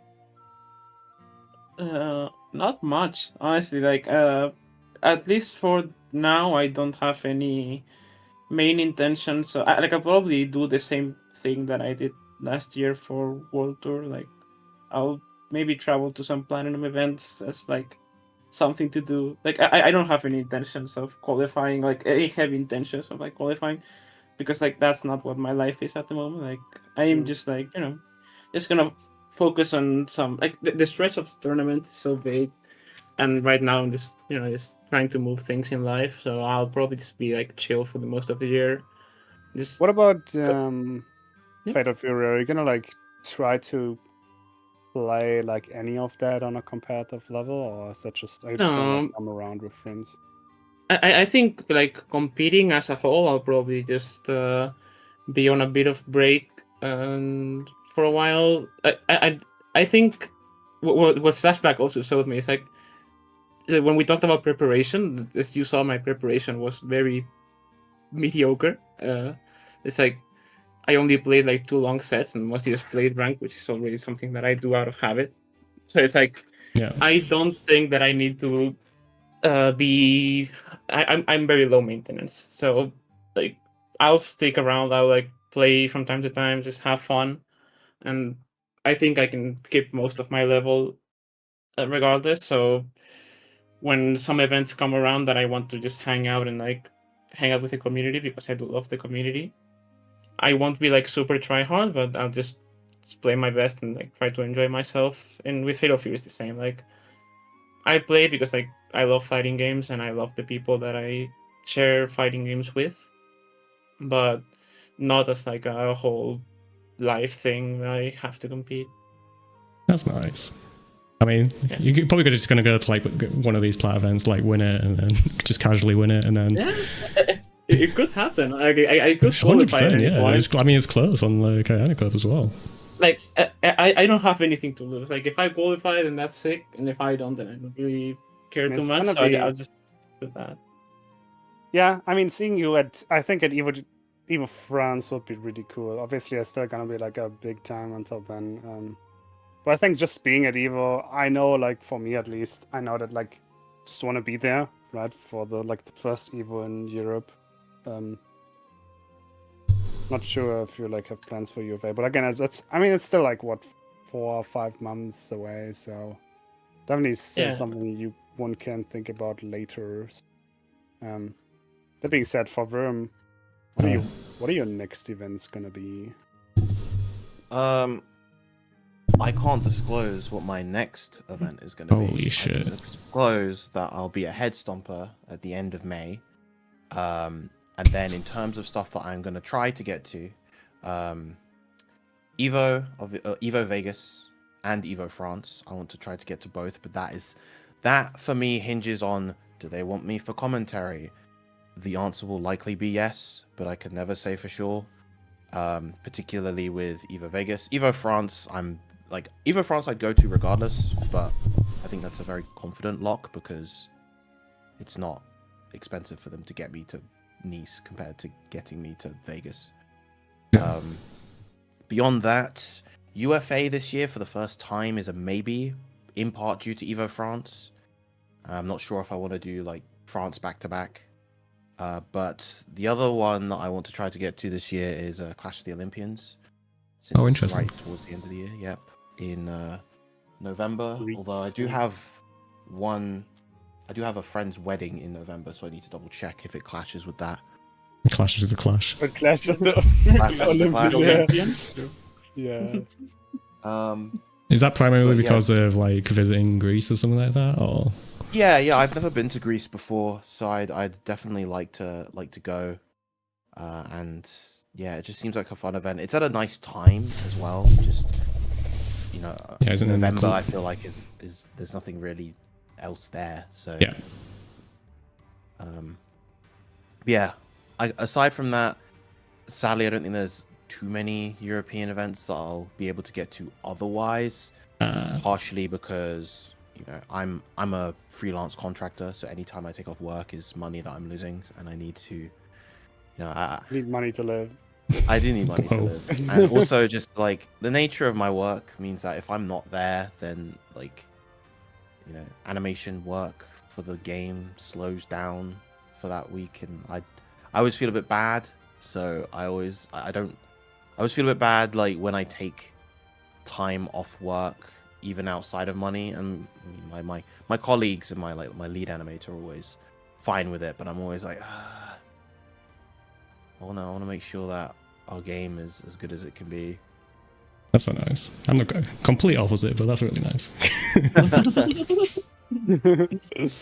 Oh, you're not working on a game. You're like yeah, my job doesn't. you have a fake job. There isn't though. like. I am divorced from my labor. But yeah, what was I going to say about? Yeah, I really hope they don't. Like considering that like there's an Evo France now, it's like, oh, we don't need to bring in a European for Evo Vegas because of that or something like that. That'd really suck. And it was so good, like seeing you in the top 8 for Grand Blue last year as well. That was really cool. On the big stage as well. Not sure Yeah, how it would be I this think- year with Vegas, but that was definitely a moment. Evo Vegas should have the budget for it, and the thing is, it's like, And you're the guy as well. yeah, I mean, I try not to say it myself because I think it's important to remain humble, but enough people have said it such that like I think it's all right for me to say. You can adopt Like, it a little bit. Bro. people want to see me commentate these events, both, and that's not even just a European thing. Plenty of people in the American scenes as well. They want me out at these events to help represent and inform about the game, and so if event organizers can get me out, then most of the time they will. No, definitely. We saw that with the Arc Tour finals, the sort of outcry from people, like a lot of Americans, a lot of Europeans about it, which was really nice to see as well, because like sometimes it can be a case of like, oh, I wish I were there, but I'm not going to say anything about it because like don't care too much about it. But like the number of people that actually were like, oh, it's a real shame that this didn't happen, and they say that publicly as well. Yeah. I cared a lot. I know you cared a lot, yeah, definitely. 100%. I mean, I just mean like everyone else is the thing. Yeah. But yeah, so yeah, I'll just do a quick wrap-around conclusion now because we've gone on for quite a while. Basically, just like any final thoughts that you wanted to get out about Slashback, anything that you've like wanted to say earlier that you couldn't say, or you just wanted to conclude on as like a point of saying like, oh, this event was really good, some people should go to it, etc. Start off with Usagi since Virum just spoke just now. The tournament was wonderful. People were great. Thank you again, Kevin, for the opportunity, and all of NorCal for being so nice. And just regardless of results or tournaments, just enjoy the game, enjoy the people. Don't force yourself to play. People don't. Even if people meet through fighting games and people socialize through fighting games, and the people don't care how good or bad you are. Just play the game to enjoy yourself. If you don't enjoy yourself, don't do it. Just play because you like the game and because you like the people that you hang out with, and those people will still be there even if you don't play the game. So just enjoy yourself, and I think that's something that the community really showed me in that situation. So just keep being wonderful. That's it. Nice. Yeah, I definitely echo all of those sentiments. For me, Slashback was especially interesting because NorCal is a place where I kind of, just California in general is a place where I really kind of got the ball rolling as a commentator, at least as a more of a worldwide presence back in the Smash community in 2017. And so returning, I hadn't been to California for an event like this in quite some time. I think the last one was like Genesis back in 2019. So returning back to California, being at the Guild House, the venue for Slashback, it was a very familiar feeling. Even though it wasn't a venue that I technically visited, it was very familiar vibe and setting, and it was a very sort of nostalgic event for me in that regard, despite how much it changed over the past few years. For me, as a person and as a commentator, obviously, commentating a completely different game than what I was back a few years back. But yeah, just the event as a whole was really, really, really fun time. Easy to recommend if, as a foreign player, if you want to try to get out there, people will take care of you and ensure that you are welcome and have a wonderful time. Nice one. Yeah, me personally, it was like a really nice watch. Hanging out in VC is always good, especially when it's like Europeans in NA events. Like just having everyone together, cheering them on in the VC is just like a really fun time. Fighting games aren't the same if you're not like have somebody to root for, man. That's half of the fun of competition, in my opinion. So, congrats to Usagi once again. Huge dub, Europe #1. Let's go, Europe on the map. Anything for Europe. I will give my life to the European Union. You're getting check your PayPal later. Okay, I was afraid that it wouldn't arrive. Okay, I'll just take some time. Yeah, I don't know, Socky, if you want to say anything about future with the podcast before I send people to some stream somewhere else. The podcast is dead, bros. Okay. I'm joking. So we actually, last time we teased the Matera episode for episode 3, and we ended up kind of moving that to next time. Mostly because Slashback happened, and we didn't want to have a Slashback episode a month from now, right? So we figured might as well do it now. Especially since interest was there. And I'm very happy that Usagi and Virum had some time for us to come on here and talk about the Slashback experience. And not really sure when the next episode is going to be. Like I said before, in the past, that we would do it like monthly, essentially. We're kind of all over the place nowadays. Yeah, well, these events coming up as also- well. It might be a bit difficult. It's that, but it's also like people are old, right? And like people have like schedule, like they have work. And, like you can't just be like, oh, let's do like the first Monday of every month or something, and then like if the person can't do it, then what are you going to do about that? Everyone right? should be So unemployed. That's so true. I'd rather like just and especially with the GB versus like the EU calendar as well. Like there's always so many events popping up left and right. It's a lot nicer to just like look for a spot that's like free and then not overlap with something. So next episode, not sure when it's gonna come, but it's gonna come. We'll do Metera. We'll talk about Metera. The scrolls will be revealed. Finally, you can beat Hopefully Metera before she gets 100% of the time. Hopefully before she gets nerfed. So She's not getting nerfed. Come on. They don't even do U butterfly in Japan. We're fine. So. They don't even know about U butterfly, bro. And yet Keeners. Yeah. But yeah. Yeah, that's gonna be happening at some point. Other than that, obviously they announced the World Tour. So Yay. Before Evo Japan, let's go.